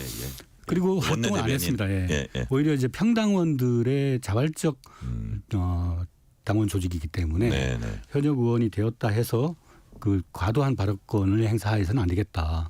그래서 그동안 이제 여러 가지 모임이나 행동을 자제해 왔어요. 네. 특히 의원이 된 다음에는 그렇습니다. 이게 네. 또 너무 이렇게 어떤 개파로서 막 세과시하고 다니고 이러면 별로 좋아 보이지 않겠다 그렇게 좀 생각을 하신 것 같아요. 그렇습니다. 저는 네. 민주당이 다시 재집권을 하기 위해서는 가장 버려야 할 것이 개파주의라고 보거든요. 네. 누구하고의 친소 관계로 정치적으로 구분하는 것. 네, 그런 것은 있어서는 안 되고 가치 지향성 그리고 민주당이 추구하는 대2의 정치에 네. 부합하면 된다. 그렇기 때문에 우리가 우연히 좋은 기회를 얻어서 더민주 전국혁신회의가 많은 의원을 배출했지만 네. 그걸로 어떤 기득권을 만들어서는 안 된다고 생각하고 있습니다. 네. 자, 지금 우리 김우영 의원님 말씀하시는 건 제가 충분히 이해를 하겠는데 또 사람들이 일반적으로 이렇게 생각을 합니다. 좀 불편한 질문일 수도 있는데 그 혁신회의가 당 전체 분위기를 강성 친명 일변도로 몰고 간다 이렇게 비판하는 분들도 있어요. 여기에 대해서는 어떻게 또 반박을 하시겠습니까? 작년에 당 대표가 여러 가지로 곤란한 때에는 가장 강력한 우군, 힘이 되어야 했기 때문에 목소리도 셌었고요. 여의도를 향해서 상당히 그 강력한 규탄. 했죠. 기득권에 연연하는 정치인들에 대한 비판 역할. 여가 됐건 야가 됐건 강력하게 했습니다. 그런데 이제 그 공천 혁명의 어떤 가까운 그 현역 기득권과 도전자들 간의 경쟁 속에서 이제 많은 도전자들이 입성을 했죠. 그리고 4월 총선에서 민주당의 승리를 획득을 했고 그때 나타난 민심, 과감한 정치적 그 개혁을 도모하라고 하는 그것을 민주당이라는 그릇에 담아야 되겠다 싶어서 이제 총선 이후에는 아까 얘기한 것처럼 당원 주권이 보다 많이 반영되는 방향으로 민주당의 당원 당규를 변경하고 바꿀 것을 강하게 또 요구를 했죠. 그래서 이제 어느 정도 이번에 전당대회 당원대회를 통해서 당의 지도체제가 정비가 되었고 또 당원들의 압도적 의사가 의사결정에 반영이 됐게끔 만들었죠. 우리는 할 목표는 다 했다. 이제는 당원 주권 강화나 당의 혁신도 중요하지만 더 넓은 중원으로 나가야 되겠다. 다음 대선을 위해서. 그렇게 이제 활동의 목표를 조금씩 변경하고 있습니다. 이런 질문은 어떻게 보세요? 예를 들어서 이제 당원 주권 이게 기본적으로는 어떤 당원들의 의사를 충분히 반영한다는 긍정적인데 이것이 조금 지나치면 좀 마이너스로 작용하지도 않을까 뭐 이렇게 또 말씀하시는 분들이 맞습니다. 있어요. 뭐든지 그 과도한 집중은 경계를 해야 될 수도 있습니다. 그 확증 편향 같은 거 그렇게 일어나서는 안 되겠죠. 근데 지금 이제 민주당의 당원이 권리 당원만 125만 명입니다. 그러니까 뭐 10만, 20만이 아니라 상당히 많은 거대한 시민들이 민주당에 가입을 해서 어떤 시대 변화를 만들어 보자. 그런 어떤 시민의식으로 당원화가 된 겁니다. 그래서 기왕 그렇게 100만 당원이 모여졌다면 그 당원들의 다양한 생각들을 집중시키고 또 그것이 한국 사회의 변화로 이어질 수 있도록 만들어내야 할 책임이 정치인에게 있는 것이죠. 우리는 이제 더민주 전국혁신회의는 한 1000여 명의 활동가로 이루어져 있는 그런 정치 조직입니다. 100만 당원에 비하면 아주 소수에 불과하죠. 그래서 끊임없이 당원들과 교류하면서 혹시나 우리가 과도한 확증 편향에 빠질 수도 있는 부분들 그런 부분들은 스스로 교정하려고 매우 노력하고 있습니다. 이번 질문은 좀 의문일 수도 있는데 그래도 또 뭐 약간 궁금해 하실 수도 있는 분이 있을 것 같아서 여쭤볼게요. 더민주혁신회의 제1 목표는 이제 민주당 재집권으로 알려져 있습니다. 집권 추진 과정은 정치인 이재명의 당선만을 가정하고 계십니까? 아니면 다른 대안도 고려할 수 있는 건가요? 이재명 대표 본인도 모든 길은 나로만 통한다라고 생각하지 않습니다. 그러니까 민주당은 집단 지성의 총화이고 민주정당이거든요. 그 민주정당에서 뭐 이번에 당원대회를 통해서 거의 90%에 가까운 지지를 얻었죠. 근데 그걸 놓고 일부에서는 뭐 사당환이 일국환이 이렇게 얘기하지만 따지고 보면 지금 그 하나의 호수 위에 악어와 같은 정권이 있습니다. 제가 보건대. 그러니까 생태계 질서를 교란하고 포식자가 지금 한국 정치를 어지럽히고 있다. 우리는 그렇게 검사 독재 정권이라고 규정을 하고 있지 않습니까? 그러면 그 독재 정권에 대항하는 대체 정당의 민주당의 모습은 어떤 정당이야 하는가. 일사불란해야 되고 원팀이 돼야 되죠. 그 원팀의 센터포드가 이재명이다. 그러니까 팀원으로서의 이재명이지 모든 것이 이재명을 위한 정당은 아니다. 그러니까 팀 중에 이재명이라는 공격수를 놓고 우리가 지원하는 체제다. 그렇게 보면 좋을 것 같습니다. 지금 정치 상황에서는 야당은 원팀이 돼야 된다 이제 말씀하셨는데 그게 뭐 어떤 일극 체제니 이런 거보다는 여러 목소리가 나온 거보다는 원팀 되는 게 좀 우선돼야 된다. 그래야 대항해서 잘 싸울 수 있다. 이런 취지 같거든요. 그런데 그 과정에서 어쨌든 다양한 목소리가 또 이제 좀 잘 그 억눌러진다 이런 또 지적도 있어요. 결국은 다양성의 조화가 네. 원팀의 핵심이겠죠. 그러니까 축구를 하든 뭐 다른 뭐 배드민턴을 하든 뭘 하든 간에 선수들끼리 네. 협업이 돼야 되잖아요. 누구는 수비를 잘하고 누구는 이렇게 소통을 잘하고 누구는 네. 결정을 잘 짓고. 그러니까 민주당이 과거에는 너무 개개인의 특성에 의존하는 정당이었습니다. 네. 근데 지금은 어느 정도 팀워크를 발휘할 수 있는 정당이 되었고요. 네. 유기적인 그 생명체로서 탄력적인 정세 대응 네. 이런 것이 가능한 그런 민주정당으로서의 면모를 앞으로도 보일 거라고 생각합니다. 네. 현안 관련해서 몇 가지 여쭤볼게요. 오늘 민주당 박찬대 원내대표가 교섭단체 대표연설에서 윤석열 정부를 향한 전방위 공세를 폈습니다. 특히 이제 가장 눈에 띄는 게 해병대원 특검법, 제3자 추천 해병대원 특검법 플러스 김건희 여사 특검법 수용하라 이거였거든요. 자, 앞으로 민주당의 공세 초점 어디에 맞춰집니까? 저희가 이제 그 해병대원 특검법은 여러 차례 통과를 시켰는데 네. 대통령 거부권에 가로막혔지 않습니까? 네. 근데 얼마 전에 여야 대표회담이 있었고요. 네. 그 대표회담에서 언론에서도 주목해서 봤던 것이 제3자 특검안은 우리 한동훈 대표의 아이디어였죠. 네. 네, 우리가 이번에 발의한 것도 제3자 특검, 그러니까 대법원장이 추천하는 그런 방식의 법안을 발의를 한 겁니다. 그러니까 이것이 갖는 함의가 매우 큽니다. 그러니까 그동안 거부권에 막혀 있었던 그 특검법이 향후에 정치적인 상황에 따라서는 그걸 넘어설 수 있느냐 없느냐, 그건 이제 기로에 서 있다고 보고요. 이제 정치는 결국은 상대가 있는 게임이기 때문에 한동훈 그 대표가 윤석열 대통령 용산에 네. 있어서의 그야말로 지배적 그 위력이라 할까요? 그런 걸 어떻게 잘 넘어서느냐. 네. 결국 국민적 지지와 관심이 이 거대한 그 담을 넘어설 수 있느냐 없느냐를 결정한다고 보고요. 네. 네. 국민들이 정의를 추구하고 있기 때문에 윤석열 정권이 한 해병의 죽음으로 그것을 간단하게 볼 수도 있지만 대한민국의 나라를 지키던 병사를 국가가 지켜주지 못하고 오히려 그 수사까지도 외압을 행사했던 공권력을 남용한 그런 사건이기 때문에 우리 국민들의 정의로운 시선이 이 통과 여부에 많이 모아질 거라고 저는 보고 있습니다. 해병대원 특검법 이제 말씀해 주셨는데 이게 일종의 그 정치적 고비일 수 있습니다. 네. 다른 고비는 어떤 게 있을까요? 결국은 모든 길은 로마로 통한다는 말인 것처럼 참 안타깝게도 우리 그 윤석열 정권의 모든 국정의 실패나 어떤 권한 남용에는 아쉽게도 대통령 배우자하고 연결되어 있는 많은 의혹들이 생산되고 있지 않습니까? 이제 그 지점에 대한 국민들의 엄청난 불신, 또 거기에 민생의 엄청난 고통, 그 속에서 대통령이 국정 브리핑을 하시면서도 국민들의 현재의 삶과는 전혀 동떨어져 있는 그런 발상하고 계셔서 이제 그런 문제들이 다 연결돼 있죠. 네.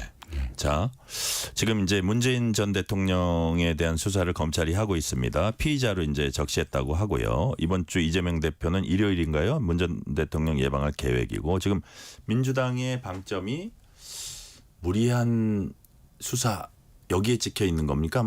아니면 뭐 정청래 의원은 정치 보복은 아니라는 표현을 쓰던데요. 이 부분을 어떻게 인식하고 있습니까, 민주당은? 다분히 그 위기 탈출 정치적으로 고립되어 가고 있는 윤석열 정권이 어떤 국면을 전환하려고 하는 그런 의도에서 다분히 기획된 대통령 수사다. 국면 전환용 기획 수사다. 네. 네. 그렇게 이제 인식을 하고 계시고요. 자, 이번에 서울시 교육감이 10월 재보궐선거에 포함되면서 이제 선거판이 커졌습니다. 또 민주당은 전남 지역에서는 또 조국혁신당과 경쟁 구도 관측이 나옵니다. 이게 여권도 신경 써야 되고 같은 야권에서도 신경 써야 되고 어떤 전략이 있을까요? 그러니까 이제 조국혁신당은 호남에서는 매기 역할을 하겠다. 네. 좀 더 이제 조용한 호수에 뭔가 좀 파문을 던져서 네. 이제 호남에서의 민주당 일당 기득권에 좀 도전장을 던지겠다 이런 메시지를 네네. 냈더라고요. 물론 정치는 적절한 긴장과 어떤 경쟁이 필요하죠. 그런데 달리 본다면 호남 유권자들의 정서는 어디에 있는가? 그것을 조국혁신당은 좀 잘 주목해야 될 것 같습니다. 네. 그러니까 매기가 악어가 노는 호수에서 무슨 역할을 할 수 있겠습니까? 제가 생각하는 건 그렇습니다. 네. 자, 마지막 질문 드릴게요. 김우영 의원님에겐 첫 정기 국회입니다. 연말까지 초선 김우영 의원이 이것만큼은 내가 반드시 하겠다고 이거 저 생각하신 현안이 있을 것 같아요. 어떤 게 있습니까?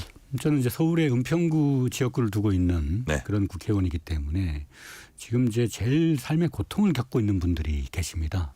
바로 노인들입니다. 네. 우리나라 노인들의 빈곤율이 가장 높은 나라 중에 하나입니다. 혼자 사는 노인들이 엄청나게 많은 분들이 명절 때만 되면 많이들 돌아가십니다. 네. 그 고독한 자살. 고독사. 네, 고독사. 이런 문제를 방기하고 정치가 존립할 수 있는가. 또 요즘 뭐 응급실 뺑뺑이 얘기 나오고 있듯이 네. 국가란 곧 그게 기초가 의료 시스템이거든요. 국가의 존립 이유는 아프고 병든 사람을 고칠 수 있는 것에 달려 있습니다. 그래서 지금 현재 의료 대란, 의료 갈등 이런 부분을 빨리 완화를 하고 그 아까 얘기한 고독사 하고 있는 그 지역 골목의 어른들 네. 이런 분들의 국가의 손길이 반드시 펼칠 수 있도록 빨리 의료 시스템을 정상화시키는 것이 정치인이기 전에 한 시민으로서도 꼭 필요한 일이라고 생각합니다. 네. 오늘은 여기까지 말씀 듣겠습니다. 지금까지 김우영 민주당 의원이었습니다. 감사합니다. 네, 감사합니다. 실시간 교통 상황 알아보겠습니다. 라디오 교통정보센터 김민혜 리포터 나와주세요. 네, 시각 교통 정보입니다. 퇴근 정체 이어지고 있는 가운데 도로 곳곳으로 이동량 많습니다. 경부고속도로 서울 방향으로 입장 휴게소에서 안성 분기점까지 14km 정체, 기흥 동탄에서 한남까지는 총 20km가량 더디게 지나고 있습니다. 서해안고속도로 서울 쪽은 서평택 분기점 부근 5차로와 갓길에서 고장난 화물차를 처리하고 있고요. 또 서평택 분기점에서 금천까지는 25km 주춤합니다. 중앙고속도로 부산 쪽은 동명 휴게소에서 동명 동호 사이로 짧은 정체되고 있고요. 이후 대동 요금소에서 삼락까지는 7km 정체입니다.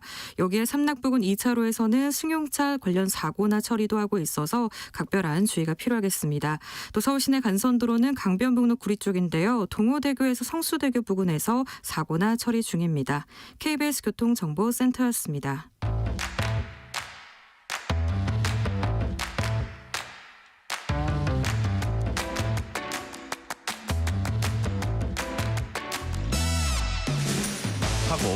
또 파고 골라서 엄선한 뉴스만 전해드립니다. 파파뉴 코너 수요일엔 스포츠 소식 알아봅니다.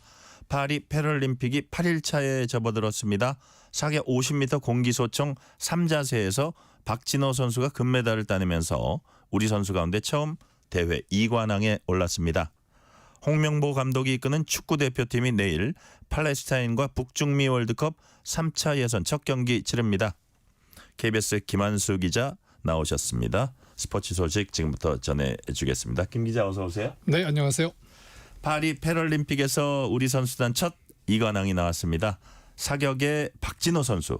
진짜 집중력이 대단하더라고요. 네, 아마 보신 분들 놀라셨을 거예요. 처음보다 경기가 진행될수록 그 놀라운 집중력을 보면서 도쿄올림픽에서 사실 그 박진호 선수가 0.1점 차이로 금메달을 놓쳤었거든요. 그래서 그 한풀이를 하기 위해서 정말 멘탈까지 준비를 확실하게 위해서 나온 모습이었는데요. 지난 파리올림픽 때 저희가 그런 말을 했었습니다. 활총검이 메달 레이스를 주도한다. 그렇죠. 예, 양궁, 사격, 펜싱. 근데 이번 패럴림픽은 정말 사격이 독보적으로 주도를 하고 있어요. 박진호 선수 아까 말씀하신 것처럼 그 소총 3자세에서 뭐 우리 흔히 우리 군대 갔다 오신 분들을 뭐 엎드려서 앉아서 서서 쏘는 것처럼 그 자세를 바꿔가면서 쏘는 곳에서 454.6점을 쐈습니다. 이게 결선 대회 신기록이고요. 사실 본선에서도 앞선 본선에서 기록을 세워서 하루에 신기록 2개를 세우면서 지난 31일 소총 입사 금메달에 이어서 2관왕을 차지했습니다. 뭐 사실 도쿄 때 조금 말씀드린 것처럼 0.1점 차이로 은메달을 따면서 정말 절치부심했던 것 같아요. 근데 정말 빌드업을 차곡차곡 했습니다. 지난해 세계선수권 대회에서 세계 1위에 올랐고요. 올해 창원에서 열린 월드컵 대회에서 5관왕에 올랐습니다. 준비 확실하게 했는데 근데 이 박진호 선수를 보게 되면 왜 우리가 흔히 뭐 강산이 10년마다 변한다고 하잖아요. 네네. 근데 이 선수는 정말 10년마다 진화를 합니다. 와. 그러니까 2002년에 낙상 사고, 최대 단위지 낙상 사고를 당해서 그야말로 뭐를 할까 고민을 굉장히 했었다고 그래요. 그러다가 이 선수가 2014년에 그 인천에서 열린 그 장애인 아시안 게임에 사격 선수로 나타나서 금메달 3개, 은메달 2개를 따면서 정말 혜성같이 등장을 합니다. 아, 그랬군요. 예, 그래서 2016년이죠. 리우 때 정말 큰일을 낼 거라고 생각했었는데 그때 노메달에 그쳤어요. 그리고 지난 도쿄올림픽 때도 0.1점 차로 금메달 놓치면서 은메달 1개, 동메달 1개. 참 이렇게 접근은 해왔군요. 네. 그런데 이번 대회 시작하자마자 마치 한풀이 하듯이 금메달 벌써 2개입니다. 근데 아직 출전할 종목이 남아 있습니다.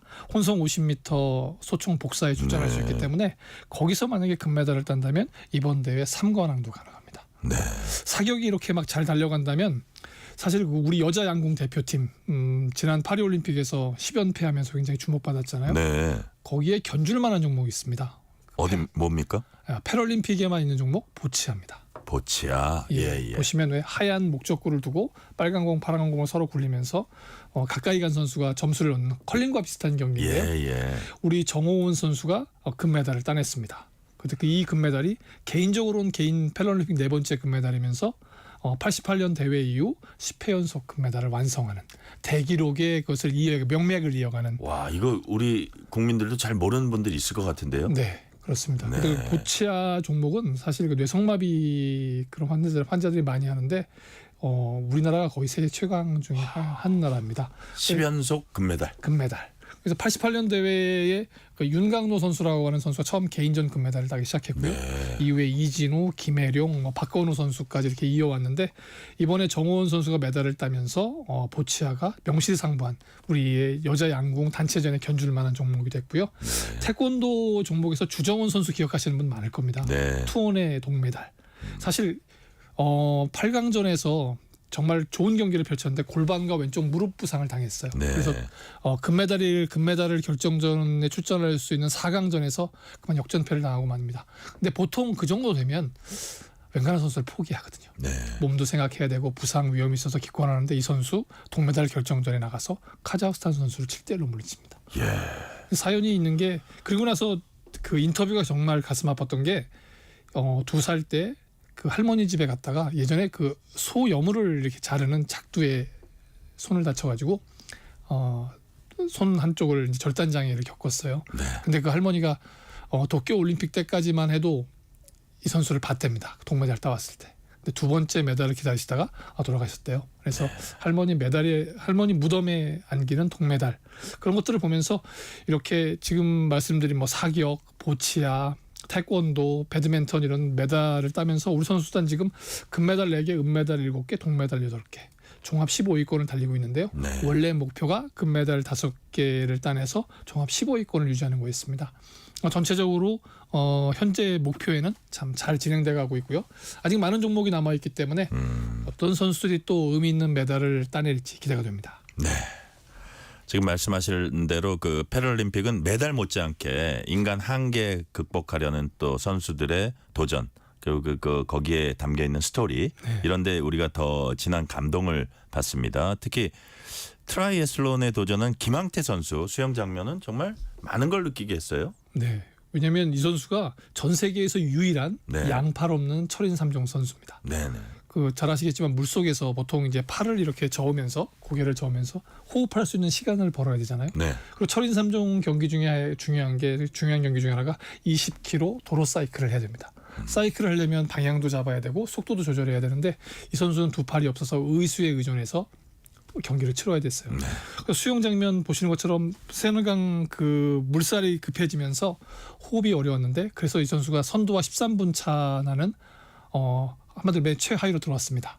그런데 의수에 의존해서 달리기 시작한 도로 사이클부터 만회하기 시작해요. 8위권까지 8위 정도를 기록하고 마지막에 본인이 가장 잘하는 마라톤에서 5위권까지 치고 올라와서 전체 성적을 합치면 1시간 24분 1초. 그래서 11호 우리 선수 최초로 트라이애슬론 결승선을 통과한 선수가 됐는데요. 대단하네요. 2002년에 고압선 사고로 다친 이후에 사실 이번 파리올림픽 도전이 3번째입니다.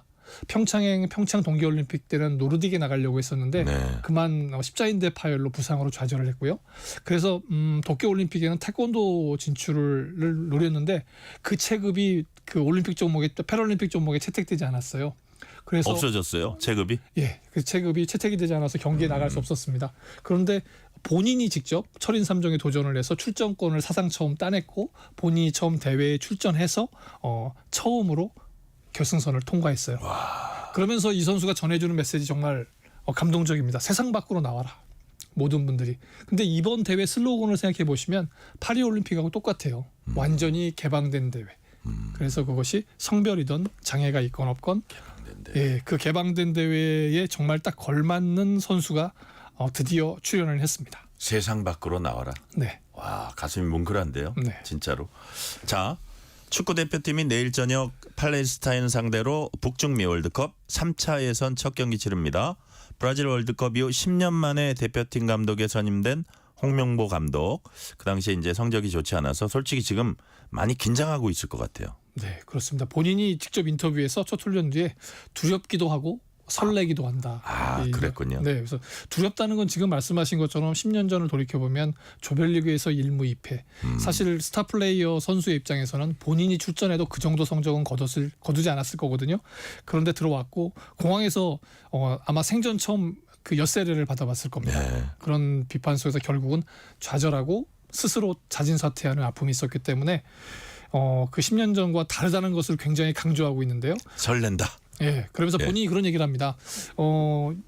이태리 월드컵 1990년에 나가는 것하고 4강을 한 2002년 한일 월드컵에 나갈 때 내 마음가짐은 너무나 달랐다. 그러니까 이번에 브라질 월드컵의 사령탑과 지금 맡은 북중미 월드컵의 사령탑은 정말 다를 것이다. 기대해봐라 이런 뜻인데 사실 근데 안정 속의 변화라고 얘기는 했지만 사실 팬들이 지금 K리그를 떠나서 한마디로 약속을 바꿨다는 것 때문에 아직도 그 앙금이 안 가라앉았어요? 네, 좋지 않은 시선이 있습니다. 그래서 그런 것들 때문에 본인이 뭐 새로운 전술이 됐던 새롭게 뽑은 선수가 됐던 이런 선수를 가지고 한마디로 증명을 해야 되는 내가 지금은 대표팀을 맡을 수밖에 없는 상황이라는 걸 증명을 해야 되는 참 어려운 지경인 건 사실입니다. 증명을 해내야 되는 지금 과제를 안고 있습니다. 자, 뭐 독하게 하면서 이렇게 세심하게 이렇게 잘 치러줬으면 좋겠고요. 손흥민, 이강인 등 유럽파가 어제 입국을 마쳐서 축구 대표팀 처음으로 26명 모두 모였다고 해요. 대표팀 분위기 지금 어떻습니까? 네, 보통은 이제 손흥민 선수가 어제 오후 좀 늦게 도착했거든요. 이강인 선수도 마찬가지고. 그럼 보통 이제 그 숙소에서 쉬거나 컨디션 조절을 하게 되는데 어제 저녁 7시에 훈련이 바로 있었어요. 원래 5시에 예정된 훈련이 7시로 미뤄진 이유가 이 선수들이 직접 훈련에 참여하겠다. 왜냐하면 손발을 맞출 수 있는 시간이 어제하고 오늘밖에 없거든요. 그러니까 선수들도 그런 것을 보면 책임감, 부담감 느끼고 있는 것 같아요. 아시안컵에서 64년 만에 정상에 오를 것이라고 하는 팬들의 기대, 본인들 스스로 만족시키지 못했다는 그런 자책감 같은 것이 분명히 있을 거거든요. 근데 홍명보 감독 사실 그동안 보면 그 후배들에게는 굉장히 엄격하고 무섭고 한 그런 선배였을 수 있습니다. 근데 이제 어제 첫 훈련을 마치고 이제 이재성 선수에게 미드필더 이재성 선수에게 물어보니까 사실 처음 합류할 때는 무섭기도 했다. 그동안의 인상이 있었는데 막상 유럽에서 대화도 해보고 또 훈련에 참석해 보니까 뭔가 유연한 면도 있고 새로운 분위기를 만들려고 하는 그런 기대감도 느끼게 한다. 이런 얘기가 들렸어요. 근데 이제 아무래도 아까 이제 증명해야 된다고 하는데 첫 경기를 잘 풀어내야 될 것 같습니다. 그리고 첫 경기를 잘 풀려면 선취골이 빨리 나와야 되는 거죠. 그죠. 예, 그래야 기존에 있는 선수들에게 기회를 주고 새로 뽑은 선수들에게도 출전 기회를 주고 그러면 그야말로 안정 속의 변화라고 있는데 현재 강한 전력 위에 미래 전력을 보태서 북중미 월드컵에 가서는 한국 축구 대표팀 역시 홍명보가 맡으니까 달라졌네. 우리가 굳이 외국 감독에 저렇게 목맬 건 아니었네 하는 것들을 증명해야 돼요. 근데 손흥민 선수도 자체도 사실 본인 기록에 도전을 하고 있는 상황입니다. 왜냐하면 지금 손흥민 선수가 48골을 기록하고 있거든요. 국가대표 역대 골 순위로 3위입니다. 앞에 두 사람이 있어요. 황선홍, 차범근. 황선홍 지금 감독이고 전 선수 같은 경우에는 50골입니다. 그리고 차범근 감독 55골. 그러니까 만약에 내일 손흥민 선수가 해트트릭을 기록하면 단독 2위에 오르게 되고요. 남은 경기에서 조금 이번 그래서 이 월드컵 3차 예선에서 최고의 골게터로 거듭날 수 있는 최고의 스트라이크로 거듭날 수 있기 가능성 때문에 배제할 수 없네요. 그래서 본인이 아마 어느 때보다 집중할 것 같아요. 네. 자, 시간이 한 뭐 3, 40초 남았는데 지난주 리디아고 AIG 오픈 우승으로 골프에 대한 관심 높아졌는데 유혜란 선수가 시즌 첫 승 올렸어요? 네. 신설된 대회에서 초대 챔피언이 됐습니다. 네. 근데 사실 2라운드 지금 4라운드 때문에 고진현 선수하고 뭐 연장 승부 이런 말씀하시는데 네네. 사실 2라운드에서 버디 10개를 잡아서 10언더파 단독 선두였어요. 몰아치기. 네, 그래서 네. 저 선수가 정말 일을 내겠구나 했는데 3라운드에서는 갑자기 6오버파로 부진했거든요. 예. 그래서 선두하고 4타 차의 그런 간극이 있었는데 잘 줄였고 마지막에 8타를 줄이면서 잘 했고 사실 지난 시즌 그 알칸소 대회 우승하면서 신인왕 출신이거든요. 네네. 우리가 예전에 기억하는 뭐 박세리를 포함해서 많은 선수들이 있는데 우리가 이제 유혜란이라고 하는 또 하나의 새로운 가능성을 가진 듬직한 선수를 가지고 있거든요. 좀 더 과감하게 뭐 본인이 KLPGA를 떠날 때 굳이 KLPGA보다는 LPGA에서 승부를 걸겠다 이런 얘기를 했었대요. 그렇죠. 네, 그 도전 정신이 이어져서 또 좀 더 좋은 성과를 거뒀으면 하고요. 고진현 선수 아깝습니다만 또 기회가 오겠죠. 네. 오늘은 여기까지 말씀 듣겠습니다. 지금까지 김한수 KBS 기자였습니다. 말씀 감사합니다. 네, 고맙습니다.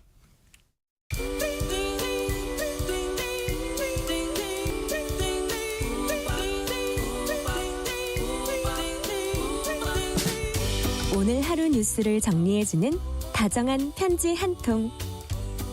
KBS 1라디오 뉴스레터 K.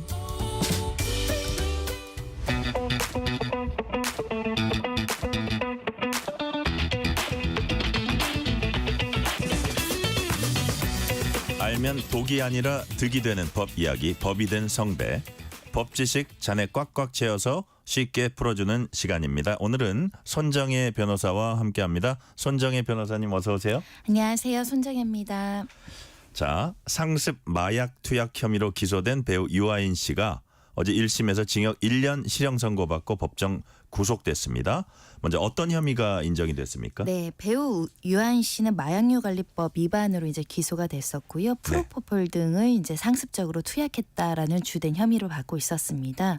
프로포폴뿐만 아니라 이제 대마를 흡연한 점도 문제가 됐고, 이제 마취 성분인 이제 수면제 성분을 이제 불법적으로 투약한 혐의도 받고 있었고요. 네. 증거인멸 교사도 같이 적용됐으나 증거인멸 교사 등은 이제 일부 무죄가 나왔고 가장 주된 혐의는 모두 유죄가 나오면서 이 유 씨에게 징역 1년 벌금 200만 원이 선고됐습니다. 아, 그래요. 법정 구속됐어요. 재판부는 유아인 씨의 의존도가 심각하다 이렇게 봤습니다.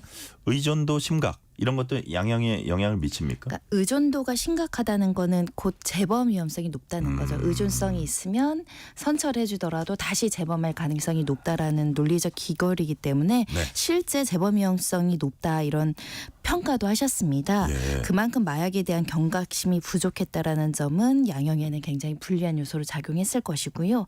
한마디로 선처에서 재범하지 않고 있기보다는 재범할 우려가 굉장히 높으니까 오히려 실형하는 것이 적당하지 않느냐 이런 판단을 했을 가능성이 있고 실제 마약 범죄는 재범률이 35% 이상입니다. 3명 중에 1명 나오면 재범한다는 거죠. 예. 그만큼 마약 범죄가 심각함에도 경각심을 느끼지 않고 의존도를 높여서 굉장히 많은 횟수로 마약을 투약했기 때문에 법정 구속이 불가피하다고 봤습니다. 그러니까요. 법정 구속이 된 이유가 지금 말씀하신 대로 의존도 심각해서 재범의 우려가 높다. 그래서 일단은 법정 구속하는 게 어떤 그 마약을 멀리하는 어떤 그 또 방편도 될 수 있으니까요. 여러 가지 생각이 깔려 있을 것 같고요. 자, 법원에서 실형 선고할 때 이제 법정 구속하는 거예요. 여기에 어떤 원칙, 기준 있죠. 사실은 일반적으로 우리가 실형이 나오는 경우에는 법적 구속되는 경우가 왕왕 훨씬 더 많고요. 예, 다만 예. 이제 일부의 경우에 특별한 사정을 봐서 법정 구속을 안 시키는 경우도 있는데요. 일단은 관련된 예규가 있습니다. 인신구속 사무의 처리에 관한 예규라고 하는데요. 피고인에 대한 법정 구속 같은 경우는 구속 사유와 필요성이 인정될 때 이제 하도록 되어 있고 이 사건에서는 구속 사유와 필요성에 대해서 재범 위험성과 도망갈 염려를 적시했는데 보통 법정 구속이 필요하다라고 1심 선고에서 법정 구속하는 사건은 증거인멸이라든가 도망갈 염려가 있다 이렇게 구속합니다. 그렇죠. 근데 이게 또 보면은 뭐 어쨌든 그렇게 판사들이 얘기는 하는데 누구는 구속되고 누구는 불구속되고 판사들의 재량도 상당히 있는 것 같아요. 재량 현실적으로. 사유입니다. 구속의 사유의 필요성은 전적으로 이 판단을 하는 판사가 이 사람을 지금 구속할 것이냐 아니면 항소심까지 방어권을 주면서 좀 기회를 줄 것인가를 재량적으로 판단하는 거니까 기계적 판단을 할 수 없고 재량이 개입할 수밖에 없는데 간혹 이제 뭐 정치인이나 연예인 사건 같은 경우는 법정 구속을 안 하고 네. 하는 경우도 왕왕 있었지만 이제 연예인이라면 더 감면을 받고 선처를 받는 것보다 사회적 위험성을 더 증대시키잖아요. 영향력이 크니까 더 엄벌에 처해지는 추세가 있습니다. 아, 그렇군요. 네, 특히 이제 유아인 씨 같은 경우는 뭐 전 세계적으로 유명한 배우이기도 하지만 우리나라의 뭐 미성년자라든가 청년층에 미치는 영향이 굉장히 크거든요. 예. 이 사람이 이런 잘못을 했는데 집행유예다. 아, 마약은 해도 선처받을 수 되는구나. 있구나. 혹은 구속 안 지금 청소년 되는구나. 마약도 심각한데. 네. 그죠? 그러다 보니 선처의 초범이면 사실 집행유예를 줄 수도 있는 양형 기준 안에 있지만 네. 그럼에도 불구하고 심각하다라고 보신 겁니다. 네. 자, 유아인 씨 판결을 보면 관련 법령의 허점을 이용했다는 내용이 있습니다. 무슨 뜻인가요? 이게 사실은 굉장히 문제인데 의료법상의 허점입니다. 그러니까 마약류 관리 방법에 대한 허점이기도 한데요. 네. 쉽게 말하면은 요즘 강남의 일부 성형외과 피부과 원장님이 돈을 받기 위해서 상습 마약 투약자인 걸 알면서도 프로포폴을 시술을 해주거든요. 네. 합법적이라고 주장하면서 그게 뭐냐면 이제 미용 시술할 때 프로포폴을 합법적으로 줄 수 있잖아요. 네네.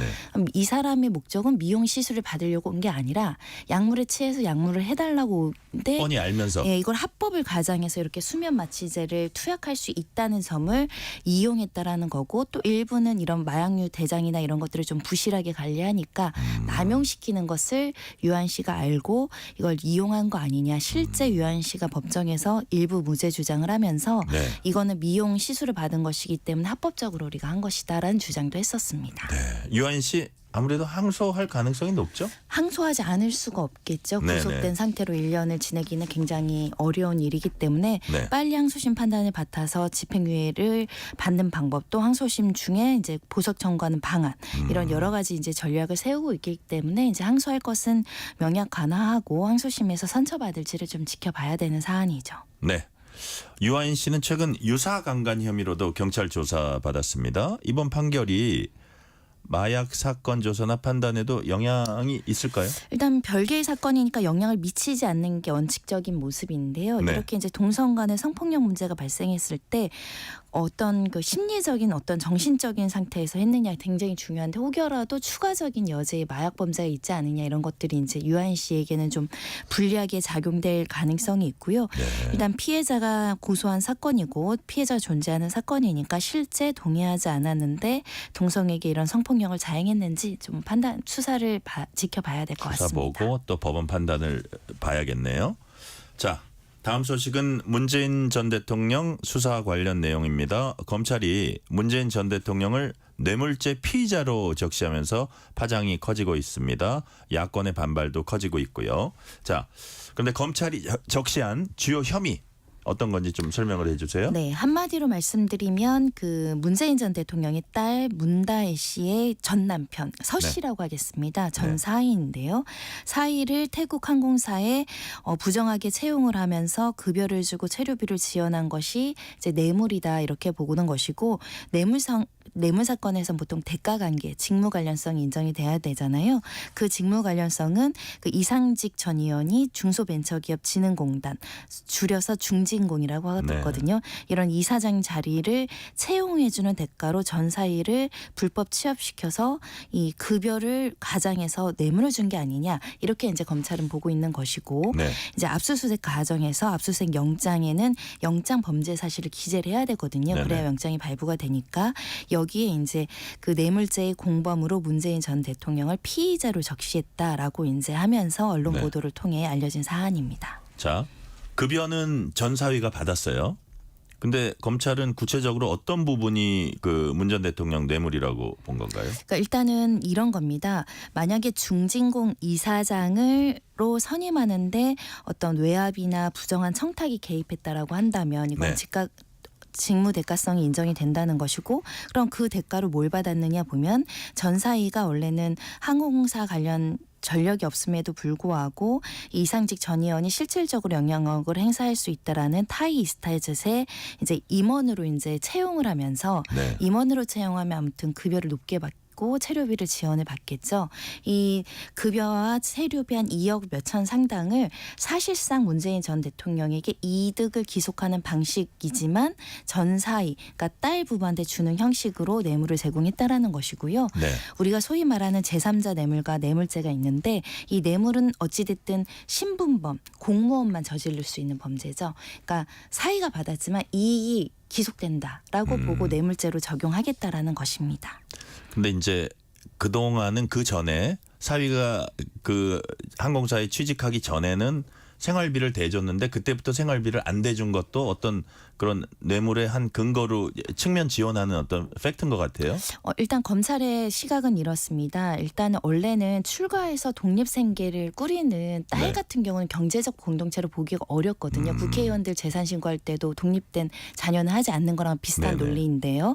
그런데 문다희 씨는 좀 특이하게 그 당시에 문재인 전 대통령으로부터 생활비를 지원을 받았다는 거죠. 청와대도 살았다나요? 네, 그리고 이혼 이후에 청와대에도 들어와 살았기 때문에 네네. 주거를 같이 했고 생계를 같이 했던 일부의 기간도 있었는데 그 당시에 서 씨에게 생활비를 주다가 여기에 이제 취업을 하면 생활비를 줄 필요가 없어지잖아요. 네네. 판례 중에는 공무원이 원래 지출해야 될 돈을 지출하지 않는 이익도 뇌물의 이익으로 봅니다. 그러니까 요 논리 구조가 성립하는 거 아니냐.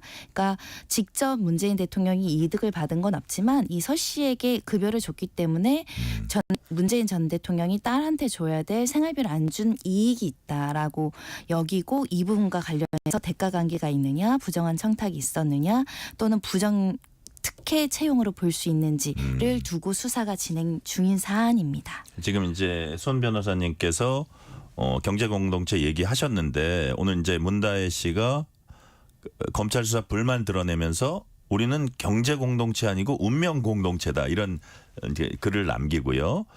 이 경제 공동체가 성립하려면 보통은 어떤 요건들이 필요합니까? 사실은 이 경제 공동체라는 의미는 최서원 사건 때 우리나라에 굉장히 많이 알려진 네네.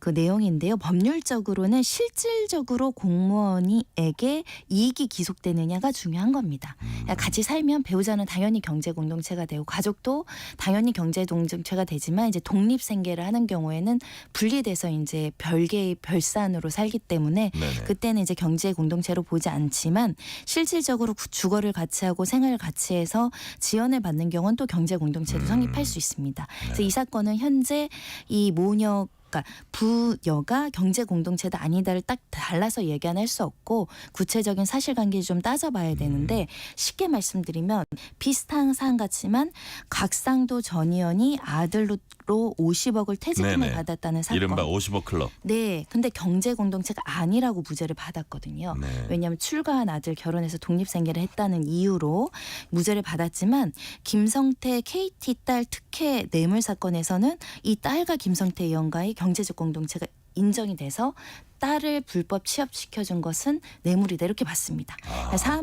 사안마다 구체적으로 판단을 받아야 되기 때문에 경제적 공동체가 검찰로서는 굉장히 꼼꼼하게 입증을 해 나가야지만 경제 공동체라는 걸 법원에서 인정받을 수 있다 말씀드릴 수 있습니다. 네.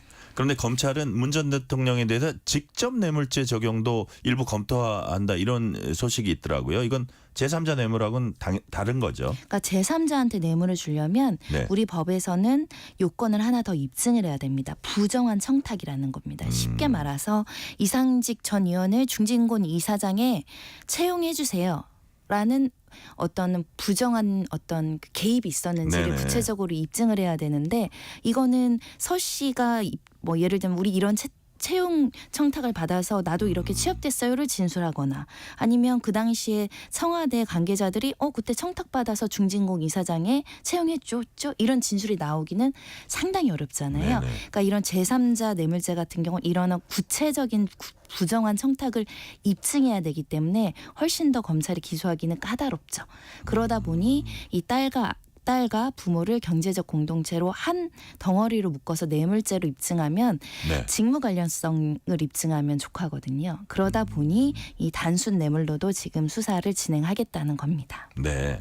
자, 검찰이 문 전 대통령 직접적으로 피의자로 적시할 정도면 검찰 생각에는 혐의 입증에 자기네들이 근거는 갖고 있다 이렇게 봐야 되나요? 압수수색 영장이라는 건 아주 수사의 기초 단계이기 때문에 어느 정도 수사의 필요성이 입증되면 영장을 발부하는 것이지 이게 네. 또 기소할 만큼 유죄 증거가 있어서 해주는 건 아닙니다.